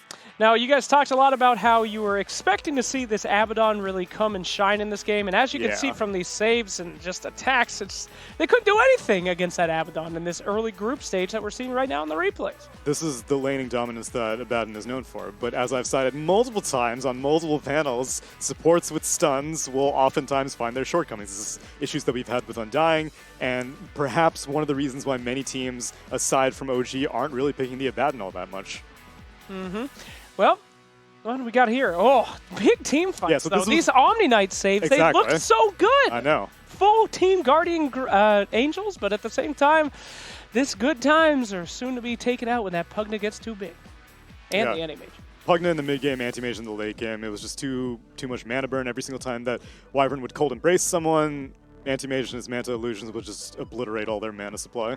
And I like the build from Tops in this game on his Pango. Different to what we saw earlier the other day when he did do the Pango mid, going straight for that Spirit Vessel, so they had that extra sort of way to deal with the boosted health regen that was getting handed out to CoL's heroes. I mean, at this point, Ana is just too big for anyone to touch, right? I mean, with the Abaddon being able to save you, with Pugna being able to decrep you, how literally do you kill that I enemy? mean, the Terrorblade was just too far behind. Miracle just couldn't get his game going. He gets the man to Dragonlance, but pretty much from sort of halfway onwards in that game, Ana had just had double the net worth of this Terrorblade. There was no way that Complexity could create any sort of space or time to allow this Terrorblade to get to a point where he can sort of just stand there in the fight, utilize the reflection against the AM. He was just too far behind. And you can see Jerax with great control over these team fights as well, Tsunami. Yeah, it's... Oh, sorry, Jerax playing the part. What am I Yeah, that's okay. Well, Don't be so hard on yourself, Paul. Listen, Get in there. they gave me a softball panel, and I led Slacks astray by saying that they'd only played once at They Captain's did! Draft. They did! And I'm the one looking dumb around here, so don't worry about it. Just because the old manager of Complexity told us that What they does have he played, know? What does he know? He doesn't know anything. Dumbo. Of course they've never played each other before. I don't care if you have video evidence about it. Anyway. Overall, it seemed like it seemed like mirror drafts to an extent. You had a mid-game magic damage dealing core with the Leshrac on the side of Complexity and the Pugna on the side of OG, leading towards a late-game physical damage dealing carry with the Anti-Mage on OG and the Terrorblade on the side of Complexity. It's just that Anti-Mage just got way faster. Yeah, well, we've been waiting to see somebody utilize this Anti-Mage, and it just seems like every time he gets in one of these good drafts, he's doing great. Arteezy doing great. Ana doing great. Ban-worthy, though, gentlemen? I mean, maybe if when you are going for this sort of draft like like CoL did up to a point where it was a lot of emphasis on the magical and such, that you do have to worry about that hero. If you're drafting yourself into a situation where your physical damage output is going to be all on this Terrorblade, which isn't going to really be in a situation to do any right click until he's got a few items under his belt and it's at a later point in the game, then you have to be prepared for an anti-mage getting sort of sneaked in against you. Yeah, we just did not see those items from that Terrorblade in that screen, man. That was a Dragon Lance, and that's about it. Not good times. But anyway, what are you hoping to see in this one? You think we're going to be able to see Anti-Mage again? Are we going to see a little switch up? Like God said, Complexity got pretty bodied in their first game versus Fnatic. That's right. And it seems they took some lessons away from that. They got progressively better throughout the entire series. Game 2, improvements were made. Still kind of wonky, but they came out with a victory. Game 3, Miracle put the team on his back. So if this is the kind of team, with Kip's coaching and the good mentality that they have, even though I did see Limp walk out a little sternly, well, he was a man on a mission. I mean, sometimes when stuff goes bad, you're supposed to get up, get out of that situation, and go calm down. Wash your hands of it. That's what Pumbaa did. Remember that in The Lion King? Maybe. He peaced with Timon when Simba was, giving him issues. Oh, man. Go eat some grubs and come back. That's my advice to you, Complexity. But it looks like they're back, so the grubs must be eaten, and we have returned. Favorite moments from Disney movies, gentlemen? What's the most iconic for you? Ooh. I mean, that's hard. There's a lot of Disney movies with a lot of very iconic moments. I mean, do you have one? Oh, that's a single moment? A single out iconic Disney moment? Of those childhood memories? I remember when the fox and the hound forgave each other. That was a big one for me. That's a classic. That was a good one. Is that a spoiler? Oh, I mean, stop spoiling I'm these not movies. spoiling I've not anything. seen that one. No, you haven't seen The Fox and the Hound? Oh yeah, well no, now what's the point? You just ruined it. You just ruined the whole sort of dialogue. Oh gosh. I would say, I mean, I know the VHS tape that I have of Aladdin is completely worn out, so probably the introduction of the genie, I think. The introduction of the genie. Yeah. Yes, that will be very good in the new Aladdin as well. Yes, I'm sure it will be. I'm pumped for Will Smith, baby. Yes. Woo! Woo! Yeah. Anyway, the Dota 2 we were talking about. Yes, absolutely. So the Dota 2, will we see anything in particular crazy in this game? Do you think that NA is actually what they're saying about it in Twitch chat? Or What are they saying? What are they about it? saying in Twitch chat? only the nicest things Oh, okay. about Let's, North American Dota? After our extensive moderation, Hold on I hope a it's second. only the nicest things. Guys, I need to report on this. I am looking in the in-game lobby, and I am seeing a lot of anime yes, profile it's pictures. Yes, like one of those Kuroko no Basket things. What the What? heck just came out of your mouth, It's like sir? it's like Put a it back. basketball Put it anime. back in. Put it- There are Well, many. I mean, I don't know if you're playing ranked matchmaking, but anytime I Oh, lose a game, I yeah. check Oh, out. you didn't see you didn't see like the alignment ranking that someone posted on Reddit of their avatars versus their toxicity? Oh, There's a trend. There's scientific evidence done on this. please enlighten. The more anime there is of a profile picture, the more toxic the ally or enemy. Whereas the more cute animals that you have, Oh. nicer they are. Which Wow. seems obvious, but you look at it in practice and you'll be like, oh, this trend is... I can see that there's some So research. cute animals are better. Yes, And Disney does a lot of cute animals. they do. That's so right. Disney over anime. We've got it. We've done the science. We've got it. Don't done it. change your name to PMA. No one believes you. Change your name to Thumper. That is a good one. Yeah. Thumper was always a good buddy. Yeah. And he never had any issues. I always find that when I lose a game, I take that moment, I check the profile. It's typically either an anime profile pic and it's private, Yes. or it's a scantily clad Oh, yes. person. I should stop talking, but it is also, what's with the private profile? I What is don't that? know. Sometimes I get beaten by these people that have ranked up about 10 times in the last week. It's amazing. Wow. I wish I was that good. I could only hope. But that does... What are those profile pictures? I'm look like? sure it's legitimate accounts. It's definitely not the default Steam profile picture because these are The legit- question What is the mark? default? Oh, it's the question mark. question- No, I yeah, don't no. see These many are of these those are anymore. legitimate accounts that have been used extensively, so I'm sure they wouldn't. have default. Absolutely. Yeah, yeah. That's right. Have you guys been playing new ranked season? Oh, you're I have. actually getting really good. No, I'm not. Well, he What did happened? good enough to win Yeah. $5,000, right? I Whoa. got to the 5K, but then it's been on a bit of a downhill. What yeah, but it happened? doesn't matter. You I made it I there. stopped spamming Void. And Oh. playing different heroes hasn't really worked out. Did Blitz pay up? He did. He did. Wow. The money went to charity. Oh yes, I do Oh. remember. I Good old remember now. Blitz, good old Nice, Blitz. nice. That's See? a shame. Good old Blitz. Good old tax write-off for you. Life's Hey-o. good. No, I didn't even touch the money. You know, it's American money. I don't want it. I don't know what it's been. Oh, no. Well, OG has finally entered the lobby. All of the anime profile pics are there, and we're ready to get this bad boy going. Very concerning. Oh. As Z Freak and the rest Yeah. of Complexity are in. We did forget to mention that this is a French-on-French battle in Paris. It is. True. That's right. Zifreak and Sebastian. Seven Mad, Sebastian and Z Freak. distant cousins. Indeed. You can tell by their eyes. Very similar eyes. Yes. Hopefully our camera guy will be able to get a nice zoom in of those pupils. Let's have a look. Well, you're putting a lot of pressure on him at this exact second. There's people running at the cameras right now. Get the shot on him. The producer Look, there he is is. not There. happy. Yeah, you can see it right If there. you just start to He's zoom in. like this is composed to make Zefreak look like the main character of this anime, right? Oh. You see that he's illuminated perfectly. This is great. This is Renaissance He level. looks. You can feel the I feel the- emotion, the yeah, build exactly. up inside him An aura. as he stares into the PC. I've got a question. Are Disney animated features, are those technically anime? Whoa! Oh! The cameraman just died. He took the one look at Z Freak's got too eyes. close to the eye. Oh, Oh. It was too much. It happens a lot. You'd be surprised at how many signing sessions just have people fainting once they make eye contact with these pro players. They're Yeah. out like lights. Boop.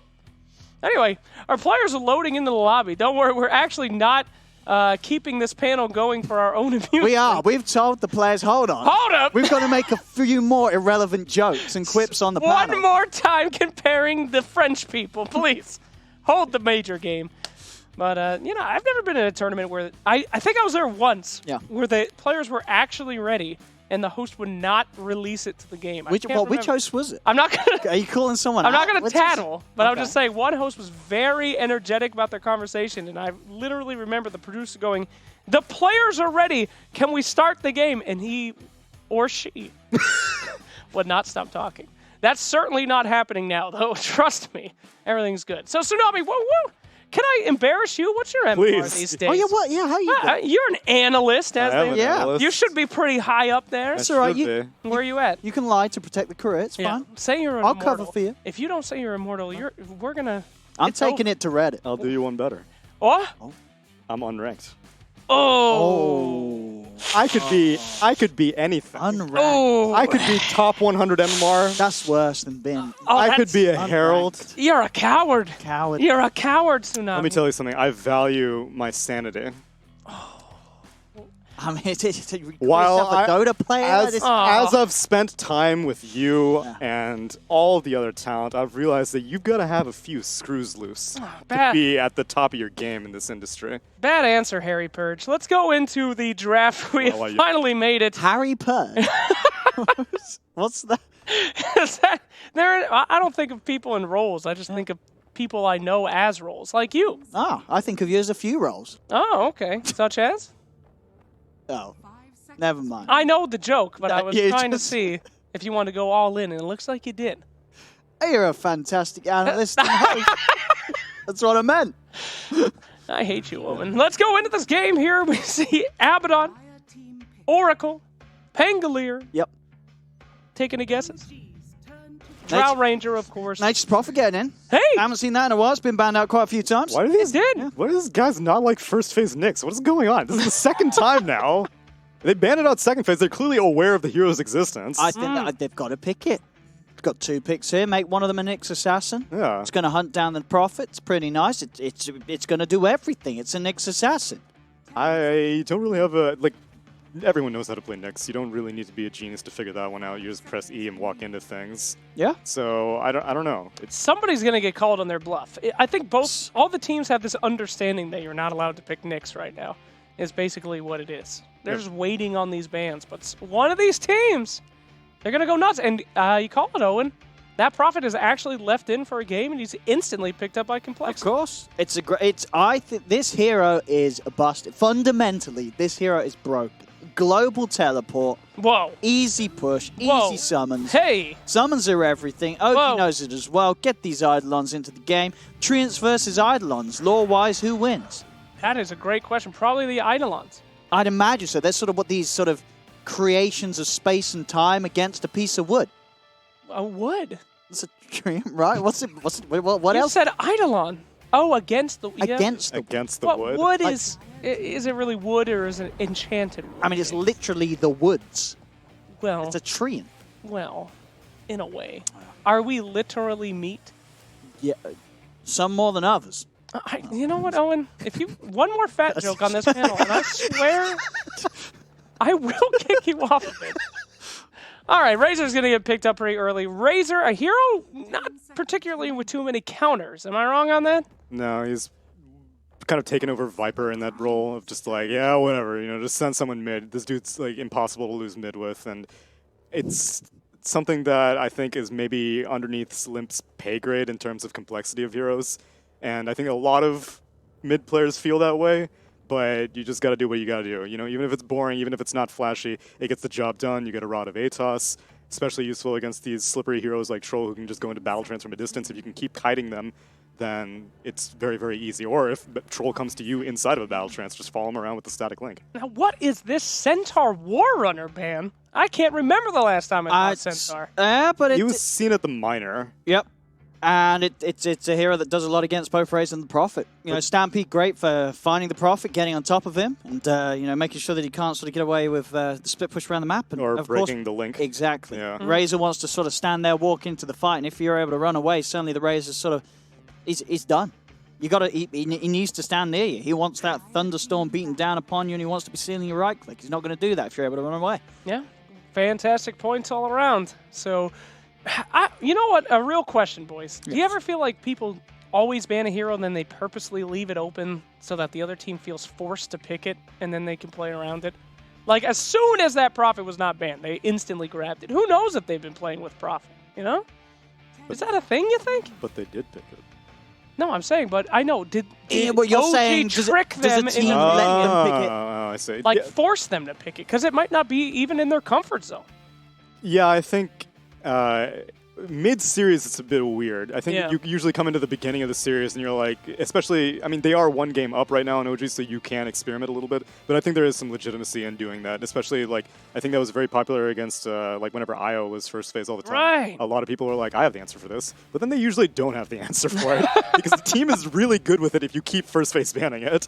Literally play themselves. Yeah. Okay, understood. So we got a Beastmaster ban. Oh. Maybe that means that they're thinking about picking up... Oh, Painkiller's already out, right?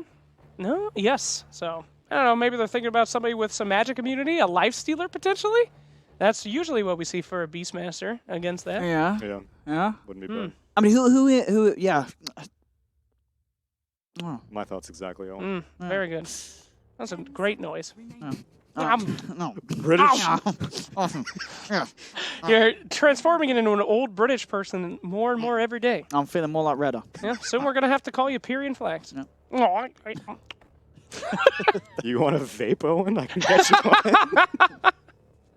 no. Oh, there it is. No! There it is. Finally, the hero that we've been waiting to see. Why do they keep... It's banned.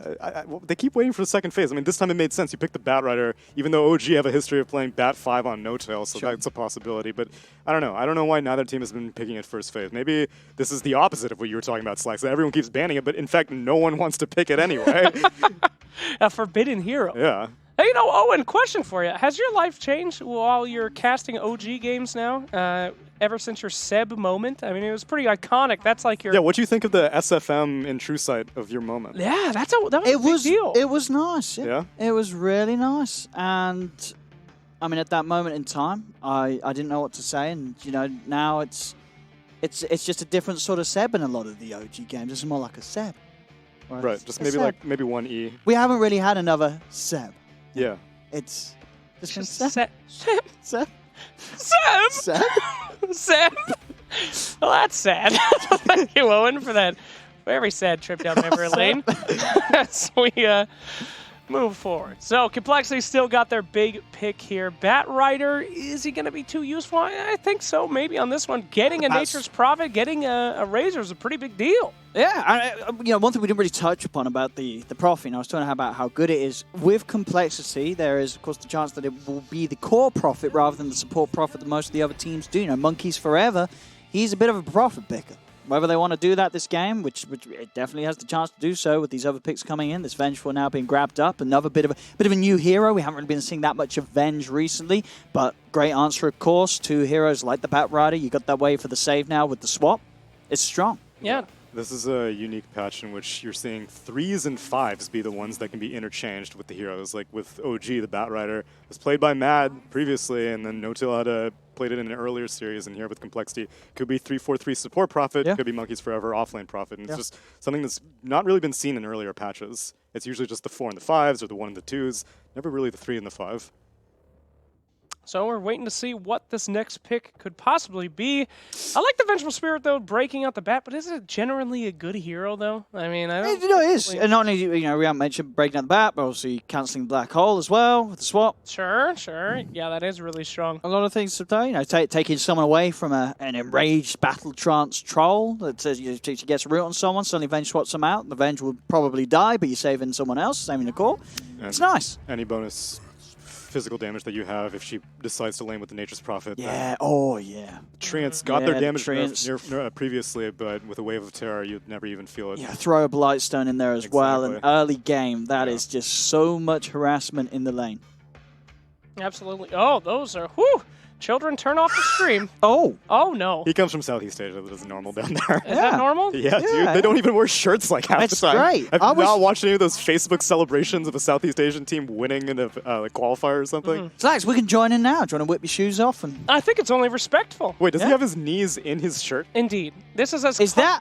Oh, Man, This is that pure man- comfort. I don't know if you guys watch Naruto's, but what they do is these magical things before a battle, and I believe that that is his stance. okay. By massaging his feet, it works. It's a knee shirt foot.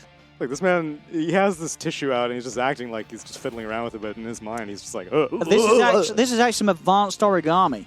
This is about to turn into a Mickey Mouse. Owen, it's a triangle. Oh. I need you to calm down. Okay. All right. Whoa, Thompson looking pretty serious. I feel like Thompson looks more every event like Seb. I feel like he's slowly transforming. Oh yeah. Look at that hair. Look at those I see glasses. what you mean. Yeah. Every event he gets more and more. Maybe one day they will become one. Is that going to be a good or bad? What? That is- Well, it's probably Like- good for Seb. Probably not for Thompson. Hey, all right. Enough jokes, gentlemen. This is a major, for goodness gracious sakes. We see a juggernaut. Early game momentum with a Yeah. little bit of power towards that Oh, late yeah, game. just look at the push in the mid game. You have this Healing Ward out, you've got the Treants out, Wave of Terror out, Razor out, everyone's out, and the towers are going to go down. Which may telegraph that they think it's going to be a mad Batrider because, again, like I said, the 3 to I think 4 so, heroes that they always want to pick against a Batrider. I thought, yeah. Jug, Lifestealer, Weaver, or maybe Phantom I'd Lifestealer. rather see a Seb Bat than a Seb Enigma, if I'm Yes, honest. yes. If I'm I honest, can agree with that. I would trust him more on the Bat than the Enigma. Especially these days with the Enigma handing a Ring of Regen to the offlaner, then it seems more like a no-till kind of pick. Yeah. Interesting ban out from the Beastmaster. We've seen a lot of Beastmasters get picked early in the draft, expecting a... Brewmaster? Oh, excuse me, a Brewmaster. Thank you very much. So, but they're thinking maybe a surprise late game Brew? A late pick Brew? Yeah, That because even sure? be good here? they don't know what to With make of this. this Nature's Prophet. Ah, I see. They're thinking it's going to be a 5 Nature's Prophet, which I think is a reasonable assumption. Mm-hmm. But yeah, targeting out offlaners, I suppose that they think Monkeys Forever. They still have the Omni Knight available in the pool, but I don't really know, seeing as how it didn't bring them the most success in Game 1, I wouldn't expect them to go back for it now. Yeah. I think they need somebody to pull a little bit more, but they are kind of lacking in sustain on complexity. I'll say that. They do have a decent amount of saves, though, with that Vengeful Spirit. So, I mean, they've got the Healing Ward. I mean, yeah. Healing Ward's pretty nice. Healing Ward is very nice. Enthalon. Oh, and there's Puck for a little bit more of that aggression. So they're bringing the power in complexity. So Monkey's Puck, 3/4/3, Nature's Prophet, so it's a support prophet, and I would guess that Venge. I mean, well, they could also do Limp Puck and Monkeys on an offlane Venge. Yeah, that's true. Because Limp Puck, that is the thing of the Puck. He's very good on his Puck. So what's the advantage of giving a Puck versus more farm versus It's a VS more farm, or taking your if they can manage to get a good Razor versus Troll matchup, I think that's probably priority number 1. I mean, yeah, because I feel if you then are able to put sort of the Puck in the mid lane, they obviously don't know what's going to be in the mid. If it's Right. unlikely to be the Troll, OG's still going to pick the mid hero here. Puck Yeah, and does pretty on well a- against most heroes, Right. and it's a hero that's a little harder for rotating heroes like the Earth Spirit to successfully gank. He can play it safe, can avoid sort of rotations early on. And there's the morph. Okay, All right. all right. Will that morph, the saving grace of Complexity's games a few ago, now be their demise? Owen, what are you thinking about these drafts? Who's going to take it? I feel like I've seen Morph do very well recently in a lot of games, and I feel like after that game 1, Anna showing us that he's on a little bit of another level compared to Miracle, even though Miracle did play incredibly well earlier. So in sort of overall looking at OG's draft, I'd have to say OG will go for this one, even though I did think CoL would do it earlier. But yeah, looking at this second game, the morph's hot. I hear you. Not too hot because he's going to stay in liquid form, but Very funny. Thank you, Owen. Yeah. Tsunami, do you believe in a miracle? I think I believe in a miracle. Oh. A miracle. a I think I miracle. believe in a miracle. Oh. Miracle. Miracle! Miracle. All right, anyway, we need to talk. Tsunami, why? I think this Juggernaut is gonna. It seems more the way that Miracle wants to play. I don't think in Game 1 the Terrorblade was very comfortable for him, either the way that the Complexity was playing around it or the way that OG was pressuring him, but I think a Juggernaut is more up his alley. Absolutely. All right, well, Will we see another repeat of last series where Complexity lose and then come back strong? Or will their Disney story rise come to an end by the terrors of OG in a 2-0? We will find out soon with two of our own Disney princes, Kyle and Legat.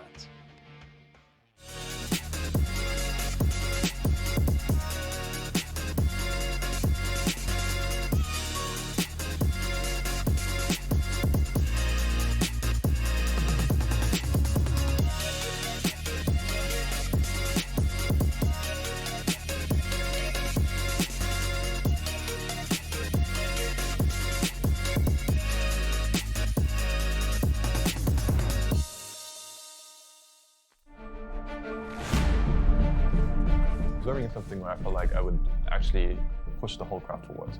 I could give people something that they would enjoy.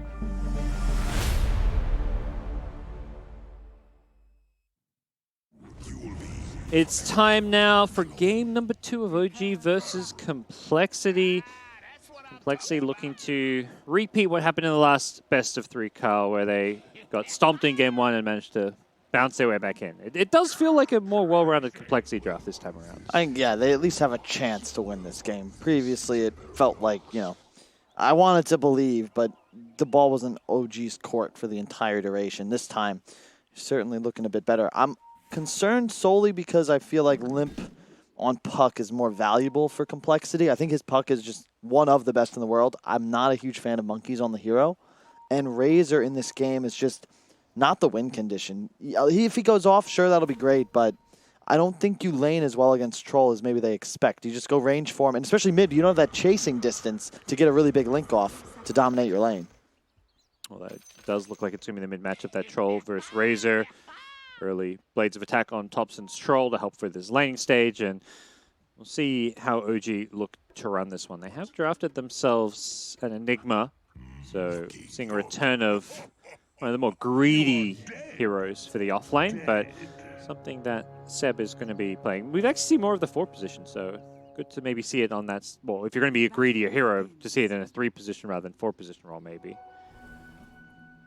And again, OG utilizing the Bat Rider, and this time, of course, No Tail playing it. I like the way they use these multi-lane, multi-role heroes. And there's Pango in the first draft, and then the Bat. Now you just take the Bat because you're playing against a Furion. It's always going to be a good selection. Yeah, also getting treated to a Charax Earth Spirit, perhaps the most iconic Earth Spirit player in Dota 2. A player who made his name on this hero at the very start of when this hero was added to Dota 2, and he is going to be messing around with Zefrig's Nature's Prophet, which is not really a hero you can mess around with too much. He's got that extra Treant support, he's got the Blightstone, he is going to win that right-click battle early on. Yep. And also Eidolon's being spun down. Miracle going to just farm up a couple of those. He ignores Seb, but with these Treants coming in, he's also going to now switch his attention there. One of those about to expire maybe, but the body blocks Seb in some trouble here. He may not go down, but he takes a lot of right-click damage here. In return is Jerax looking for Zefrig with that roll. Away we go. Jerax now going to get punished for this one. He's going to take some decent damage himself, possibly. Yeah, Furion is one of the best heroes at dealing with Enigma, both in lane and in game, because Enigma is more of a static hero, wants to sit in a lane, deny it back, just play passive. Furion can just be super high tempo around the map, and more importantly, threatens towers far earlier than the Enigma's HOD timing would. Bottom, of course, Venge Puck, but the no-tail support, this is very scary. Look at the number 6 of napalm stacks on 343. He's just being right-clicked down. I don't think he's got an escape. 343 didn't have a stun, and no-tail He's level 2. He's dead too. Oh my gosh, he pushes him back. That's 8 stacks. The damage from this one, Monkeys, is destroyed by that. No-tail gets himself a double kill. How do you let that happen? Like, I understand 4 stacks, but there's no chance both of your heroes should be at 6+. Like, that's just poor positioning. And yeah, man, that is a huge punish. Well played by No-tail. Yeah, and 343 just has the wave of terror, so he's like, oh, maybe I'll try and trade right clicks, but when you're at that many stacks, you're not winning the right click trade. Yeah, and it's the downside of that pick, right? And now who actually lanes against Bat? He just poured out, and he's going to deny himself to a tier 2. TP in from Nature's Prophet. That is a nice play by Z-Freak. Make sure he gets some golden XP for it. But No-tail's going to be coming right back to lane with his new items, as well as, I imagine, something for Ana, maybe a Wraith Band or something. He's waiting around. There's a Slippers, and we'll see if there's anything more. There we go. Get something more. Wraith Bandit is. So back at top, Miracle looking to spin down some more Eidolons, using this whenever possible. Takes out 3 Eidolons, do give a decent amount of gold, so Miracle happy to use that. Not much available. XP, though, so it's definitely great for Miracle, but it's just really the gold you get in benefit. Bottom again. It's just, I'm so afraid for this lane. I think, you know, I love I love Monkeys, I love 343, but I think that they're probably the 2 weakest laners on complexity, and the fact that they're together already behind 2 kills is frightening me when you consider that they're laning against the real win condition for OG in the Anamorph. Yeah, and something I think you were mentioning is that complexity, they kind of often draft have strong lanes, and Pug Venge is a pretty decently strong lane. Not bad. I would say you should at least trade against Morph Bat, that's for sure. He's not even, like, they're not synergizing their clicks, like they could have been doing a lot more damage there. But we saw that one. Shout out to the Observer catching, you know, Shacked in the Fool. There's a new nomination there. That was about as questionable as it gets. We've had a real questionable couple of games casting together. Gotta say that I'm not gonna comment. We all saw it, and Anna's probably gonna hope we all forget it. So I'll do him a courtesy and move on. That's one of those ones where he's like, oh, there's no way the Observer saw that one. You know, there's nothing going on here. They're probably watching another lane. And it's just like, please tell me no one saw. Speaking of no one saw, Thompson gets a kill on Limb. Oh, God, just throwing Observers under the bus now. But, yeah, no, OG off to a good start in this bottom lane, despite that little mishap from Anna. Yeah. You're happy, though. Miracle is free farming. And based on what we saw in that previous series against Fnatic, he is definitely the one I'm looking to take CoL to victory after that crazy 1v1 but really 1v0 backdooring throne with the Deso purchase. Like, he knows how to win games with a lead. You can see in that Terrorblade game, though, very indecisive when either behind or middling in farm, and I think it's important that he's able to attain that position up top of the net worth charts. And Jarek's Invis, they're looking to hunt here. Been waiting around for a while. Monkeys, I think he knows maybe isn't the best target because of the Orb Escape. Instead, they're going to go on 3-4-3. Waveform in. He's already morphing Strength on the Morphling to make sure that he doesn't get punished for this one. And here comes the Earth Spirit, Jarex. And I think realizing he can't really kill the puck, instead they're going to go for Z-Freak's Nature's Prophet. But Hannah's being forced back, and it does look like it's just going to be a 1-for-1 trade down in the bottom lane. So not the worst as Bounty Runes spawn. 2 for 2. You take those. Yep. See if you're going to TP back to base. Look to get active again upon respawn, I'm sure. Mid as expected. You know, you'd think Razor counters Troll, and throughout the game he does, but I like what Thompson chose to do. He started with the Blades of Attack so that he could rush phase boots. Traded, and now that he's got those secured, it's near impossible for Limp to get heavy links off. And wait, can we click Limp again? Does he... He doesn't have 3 points link. Okay, he needs to be skilling his E later on so he can continue to farm. I'm glad he didn't put 3 points link. In fact, 2 might even be too many because it limits your ability to farm woods. As soon as you have maxed passive, you can just clear triple camps in the jungle all day, but he's going to have that delayed due to the skill build thus far. Miracle diving top, but Seb, he knows there's no TP cancel, and he gets out of dodge. No problem. Doesn't even matter that, you know, there's this lane pushing because Jarex actually shows up to help pull the wave off the tower and also make sure that somebody is getting the experience and some of the farm for this one. He's trying to make sure that this siege creep goes down, but the Jug is also trying to make sure that siege creep stays alive. Trying to maximize the amount of damage he can do to this tier 1 tower. Jarex wants to pull this way. Yeah. This is going to get the catapult killed. And well, what's Jug's just kind of tanking the tower for now, and Jarex may actually pay for this one with his life. With the Sprout there, the Magic Missile follow-up, yeah, they're going to get this kill. And then, yeah, Enigma does return to the lane to make sure they deal with that catapult. But Jug maximizing the damage on the tower and the supports get that kill. I don't know if I'm feeling Limp's build this game. I really think if there was ever a time to just... He's got 2 points in passive now. No, not that, just that, but like I just think Atos is game-winning. And I think even before Brown Boots, like I'd much rather even skipping the right, just get like a Bracer, a Wand, Brown Boots, Atos. Because as soon as you have that item, you can just run. Anywhere on the map, you're going to find kills. You have a Z-Freak teleport always available. So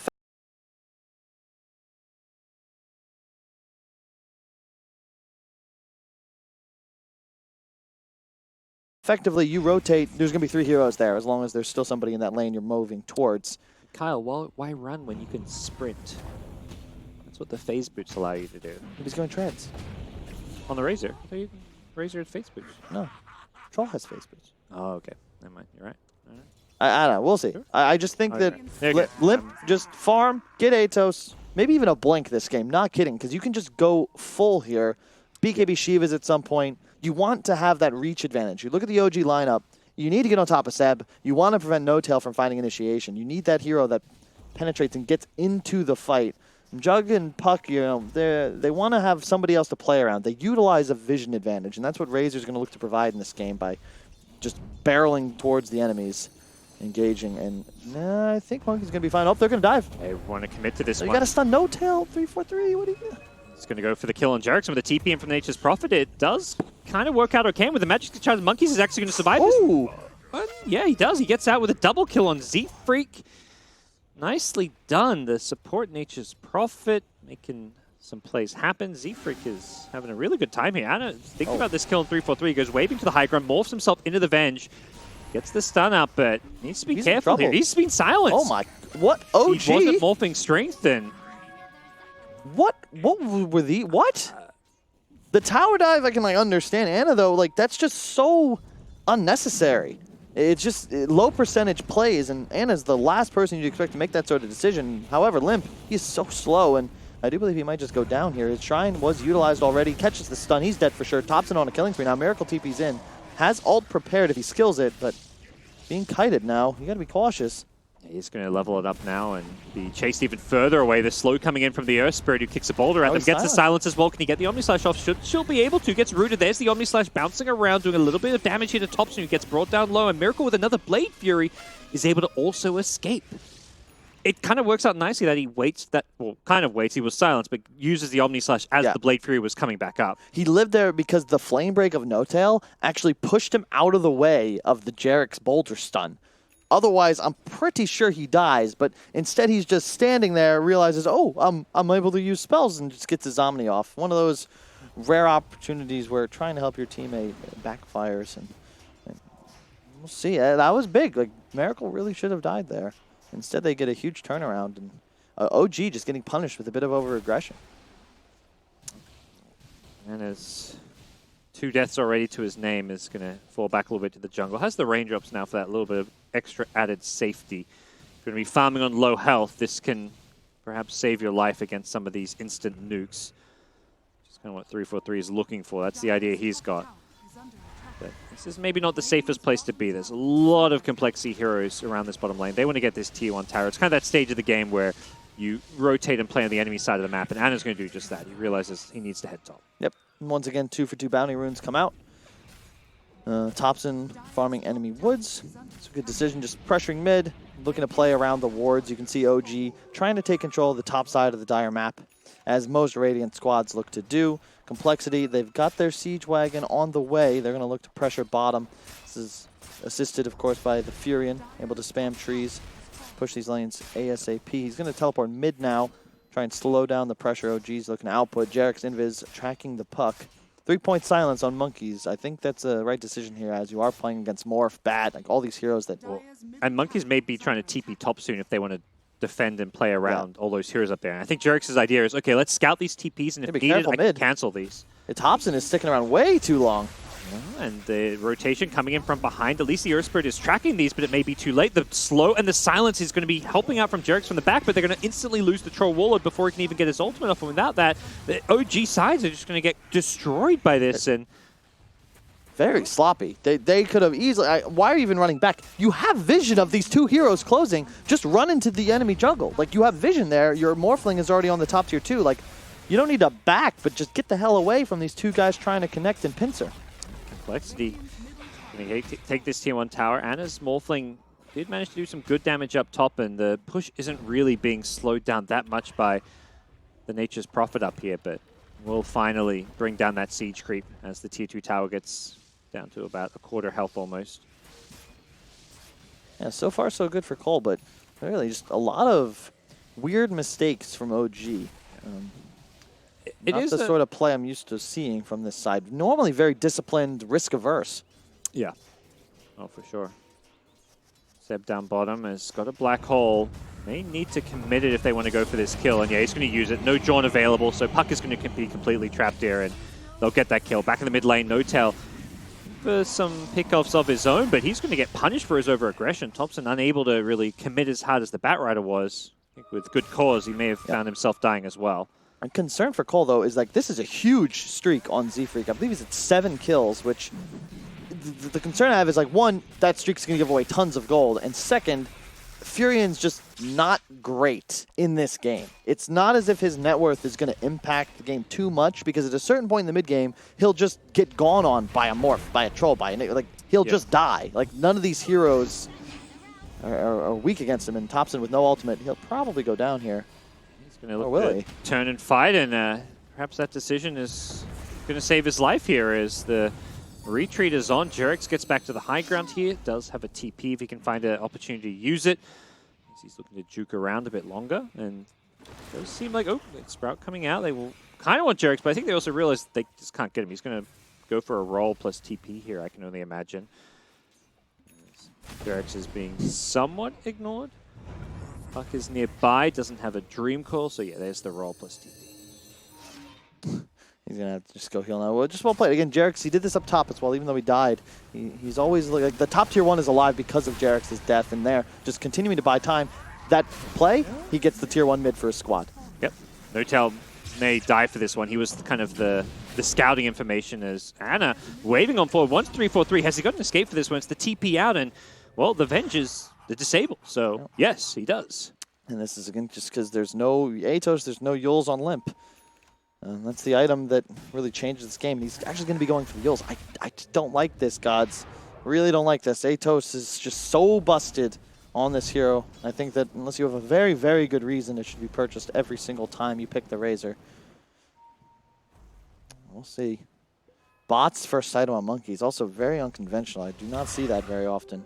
They're trying to abuse map pressure, though. If you think about it, if they can keep lanes active and have 2 global heroes, you could punish heavily this OG long cooldown teamfight-based lineup, specifically Seb's Enigma.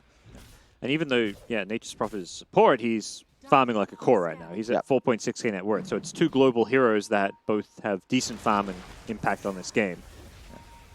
Look how aggressive Thompson playing. He's diving tier 2 in this whole OG lineup. Just no fear.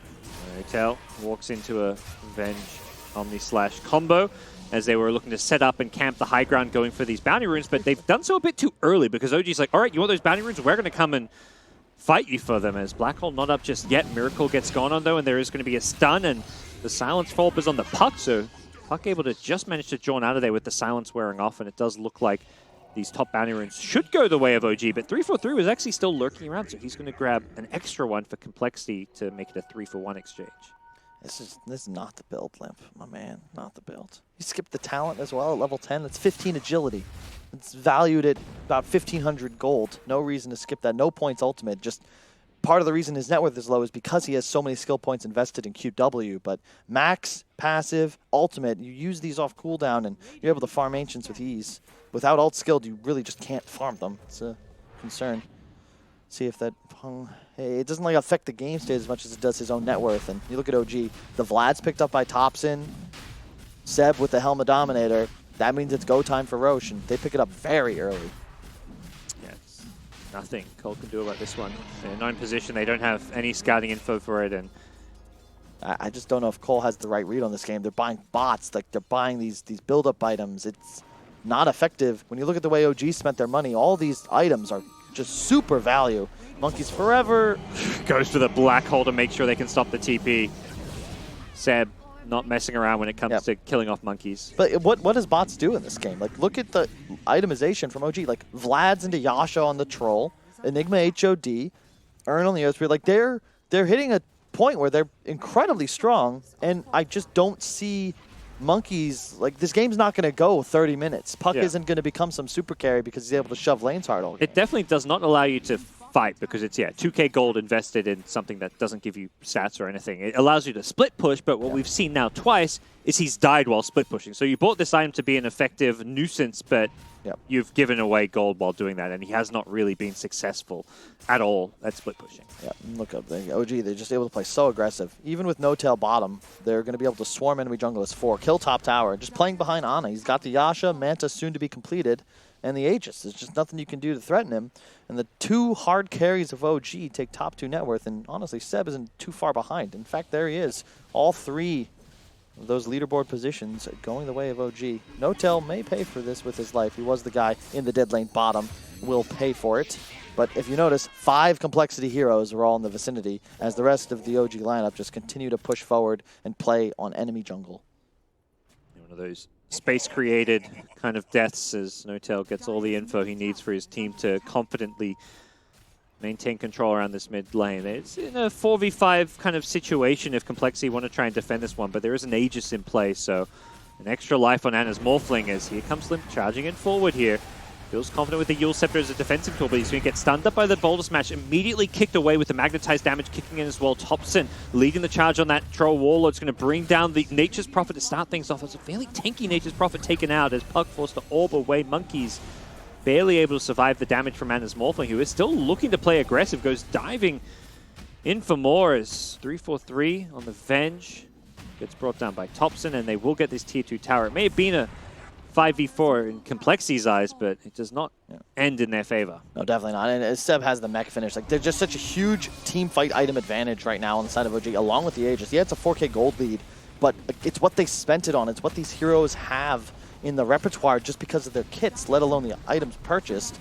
And CoL, you can see, like, what do you do to really engage this fight? Z-Freak, he's farmed, sure, second place on his team, but the Spirit Vessel, the Medallion, these items are destined to destroy a Morphling who has Aegis and does not give a damn about your lineup at the moment. It just feels like OG have a huge advantage.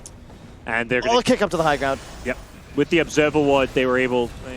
Jerks will hit that stun every single time when you're walking in a straight line under vision and rolls into it, kicks him out, and they want more. Jerks is going to not go down as well as Nature's Prophet gets chased down. That's the other concern. Prophet, it doesn't matter that Z-Freak's farmed. He can't keep himself alive. The moment OG smell blood, they can just chase him down, and there's no sprout yourself teleport out. There's just so many methods of acquiring vision or interrupting that TP animation. Merrick will do what he can to try and split push with 3-4-3, but feels like CoL are in some trouble. They get the courier though. 270 crit for the Manta Recipe destroyed along with the gold bounty. Definitely annoying for OG, who are hoping to pick up that Manta style.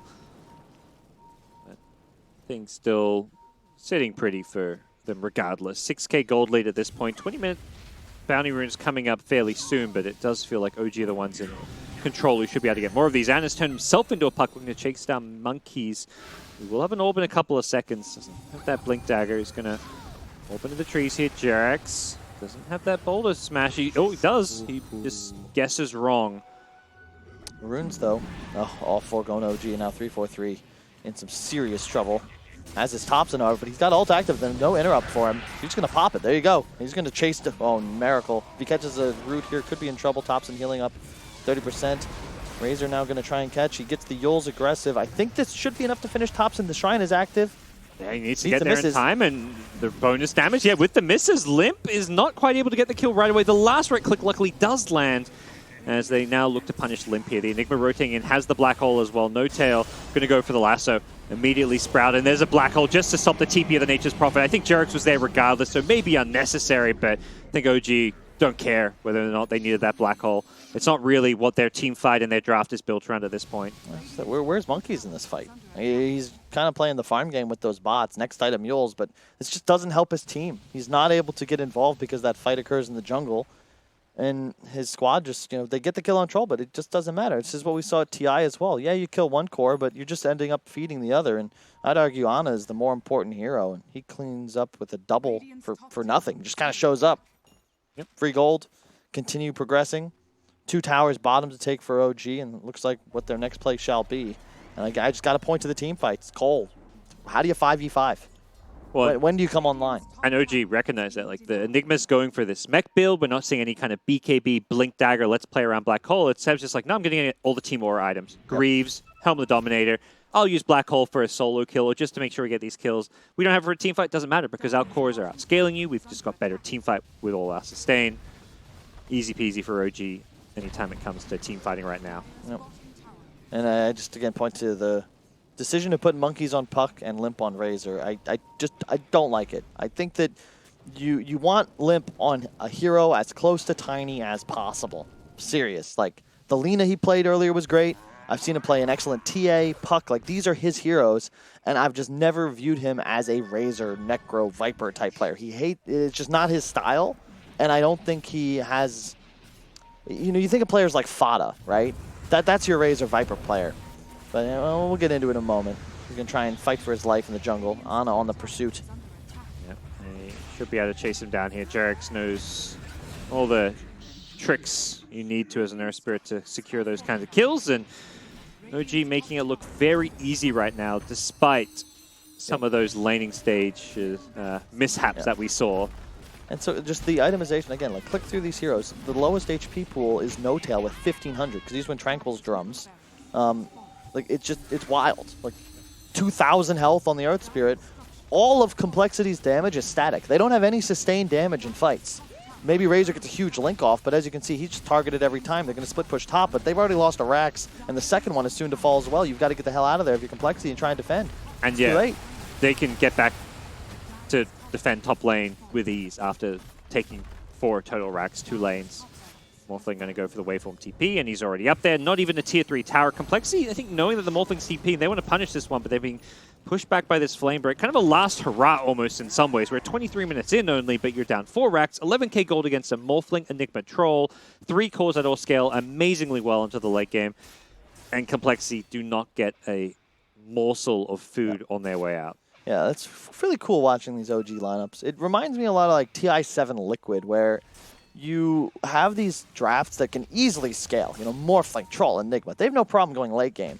But they hit a tempo timing, and it's like 20 minutes in, and you're like, wait, we've lost. Like, not just being out-farmed, but our base is dying. And it's the benefit of these heroes that just output so much damage. And again, I point to the decision from Topson to go these items like Vlad's. Like, they understand and have a plan to take Roche early from jump. Guaranteed. You get Vlad's, you get HOD, and you just go straight into the pit when CoL don't expect it. And it's just an easy way to take a small advantage and turn it into something that can win games. That small advantage is suddenly a pretty big, insurmountable one here for Complexity, who may have come back from a 1-0 deficit in the last series, but they had a much more convincing good start to their Game 2 and also Game 3. Right now, they're in a deep, deep hole as it's about to get a little bit deeper. Jerks finds Z-Freak in the trees. Going to go for a TP out, but that rolling boulder cooldown, able to stun Z-Freak for a second time. And, yep. And there's nothing Z-Freak can do to survive here. Like, there's no item he buys that allows him to split push in this game. And that's the problem with Prophet. It does not matter how much net worth he gets. Jarex will always be able to solo kill him. The Enigma, the Bat, all of these heroes will be able to kill Z-Freak. Tail flying over the trees. Will he find a lasso target? Monkeys trying to get the hell out of there. It's a swapping onto No Tail's Bat Rider, and that may be something that he gets punished for, but there's going to be a 3-man black hole. Seb gets kind of gifted. He walks right in and just gets that one handed to him in some ways, as GG is called. Complexity are going to be finding themselves in the lower bracket against... yeah, who against who? Beast Coast. That's right. Let's go. NA Dota affair. BO1. Let's see who, I mean, a battle to see who is the second best team now. We're hyped for that, but first of all, OG in the upper bracket, playing at their first major, Kyle. And they need points, you know, thinking about it. You don't want to play qualifiers in the EU region. I just realized, like, they need this. They need a great finish at this tournament because they want to be invited. There's only one slot for each region, theoretically. Exactly. There is, yeah. 12 invites, 6 spots. That's how it goes. That's... Yep, you want those points. You want to qualify for the TI the easy way, even if you're OG. You know, OG may have won TI last year. Maybe not. Maybe that's the feng shui, right? You got to just keep it with the same pattern and lose all year, except for this series, only to regroup in the qualifiers and triumph all the way through TI. Yeah, I mean, not much to say on that. They outclassed, really outdrafted. They outdrafted, out-itemized, out-rotated Complexity. I feel like they certainly played better, but at the end of the day, this was simply just superior planning, and it demonstrates why OG are considered a class above Complexity. Yeah, well, OG maybe at their first major, but they are no slouches. These TI champions appear to be in good form with the return of Ana, and that will round up our last game of the day, but will not round off our broadcast. We'll be right back with a bit of a wrap-up for everything that transpired here today when Slacks and the boys end day number 2. We'll see you soon.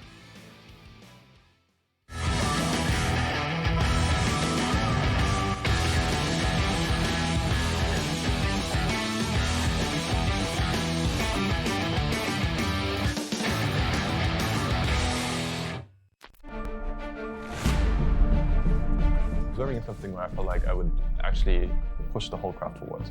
I could give people something that they would enjoy.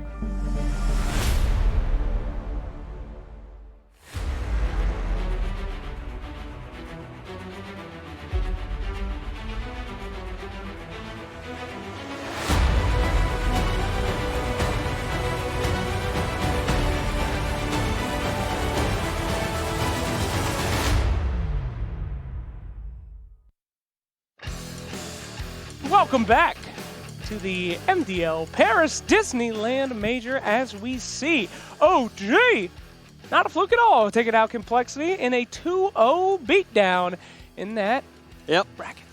Yeah, that one was a rough one. This time it wasn't sort of for Anna's turn to just show them what's what. It was all three of them, all of the cores. They got on top, they got ahead, and they certainly played like it. They were sort of breaking the base at a point where the Morphling, he hadn't even got a Manta Star. He didn't need it. He had his Yasha ready to go. They knew their timings, OG, and they pushed it to the max. And it was just a little too fast-paced for Complexity to deal with at all. Yep. Tsunami, any thoughts about that bad boy? Somehow I feel like a lot of people, all they're going to take away from that is that time that Ana died to a creep. But there was a lot more to the game than just that. Talk to me about the other things. I don't know. I think that people still don't really know what to make of them. And then even after winning against Complexity, people will be like, oh, it's just Complexity. And really, they lost against EG, which is true. They need to prove that they can beat either of the top 4 teams. You know, your VP, your Secret, your Liquid, your EG, any of those things that will start to put OG back on the map in terms of everyone's eyes. Absolutely. Well, we leave that series with heavy hearts as NA fans, as we now see 2 brothers have to go against each other. Beast Coast versus Complexity. Oh, that's pretty rough. But before we move on, let's take a look at this graph, though. Let's take a look at the stats here. So, I mean, what do we have? Well, I said in the draft that I didn't, I was a little worried about maybe Seb on the Enigma, but Seb Enigma, he blew it away. He played it really solid, really safe, and it worked out perfectly. Once again, the no-tail bat, playing the classic no-tail role. You know, he has to die a few times, but that's all part of the plan. He's the man that's going to do that. He's the 5. He's going in there, starting the fights off. Doesn't matter if he dies. The backup's going to be there. They're going to come through with their cores, and they're going to hit hard, and they certainly did. And as Morphling, another strong performance from him. And all-round OG just looking to be that little bit better than Complexity. As expected beforehand, as he said, we did see CoL look pretty strong earlier today, but just not strong enough to tackle OG. I think whenever they, like again, if you show me Complexity's heroes and you're like, this is who played what, it's the same thing that I would have thought in game 1 of their previous series wherever Limp was playing Sand King. It's like they picked these heroes, and then by the time they got to the end of the draft, they're like, we don't like the farm positions we were originally planning for, so like, Z-Freak, whatever you play, Nature's Prophet, and it didn't seem ideal yet again. Yeah, it was a rough execution from CoL for sure. For sure. But at the same time, a lot of standout players from OG coming out there. In particular, as you guys were talking about, Anna did great, but JRX was pretty impressive as well. He's on the Earth Spirit. He's always on the Earth Spirit. He's always going to look good on that. Yeah. He's never going to look bad in that one. Is he still the best Earth Spirit, you think? I mean, that was like the old... That was the old days. I think I personally consider Crit to be #1 now. I think I'd have to agree with that. I think sort of over time as well, so JRX has had very good... it's hard to say, but overall all-time Crit definitely sort of holds the top spot there for me. Well, let's hear it from the man himself. We have an interview with JRX right about now. 然后现在在我身边的是 OG 的 Jirax。Hi Jirax. Hello. Congratulations. Upper bracket. Yeah. Yeah? Nice. Not excited? Yeah, I wanted to be the first, but second it does the same job. Fair enough. So in game 1, I'm not sure like how you felt in game, but from a spectator's view, your anti-mage like on your team was super, super fat. Did you feel that Anna was really fat? Like, did you know that he was really farmed? Yeah, so I think Complexity struggled on the lanes pretty hard, and it felt like the TB had to jungle at like level 3 or something, and instead of playing the aggressive tri-lane. And I think the game is pretty much over straight from there, because then they can't come back to the lanes, and yeah, I think I knew the game is pretty much over after 5 minutes. It felt like that. 我问了他一下，就第一把他知不知道自己家的敌法就是经济那么的好，然后他说在开始5分钟之后，已经觉得这场游戏要打完了，因为Complexity 的线并不是对得很好，然后他们没有办法处理这个敌法。So this is OG's first major attendance. You mean this year? This year? Yeah, I mean this season. Yes, this season. You've won many majors, but this season it's your first major. We How are won the you majors feeling? when they actually mattered. How are you feeling though? I'm feeling confident. When Anna came back, we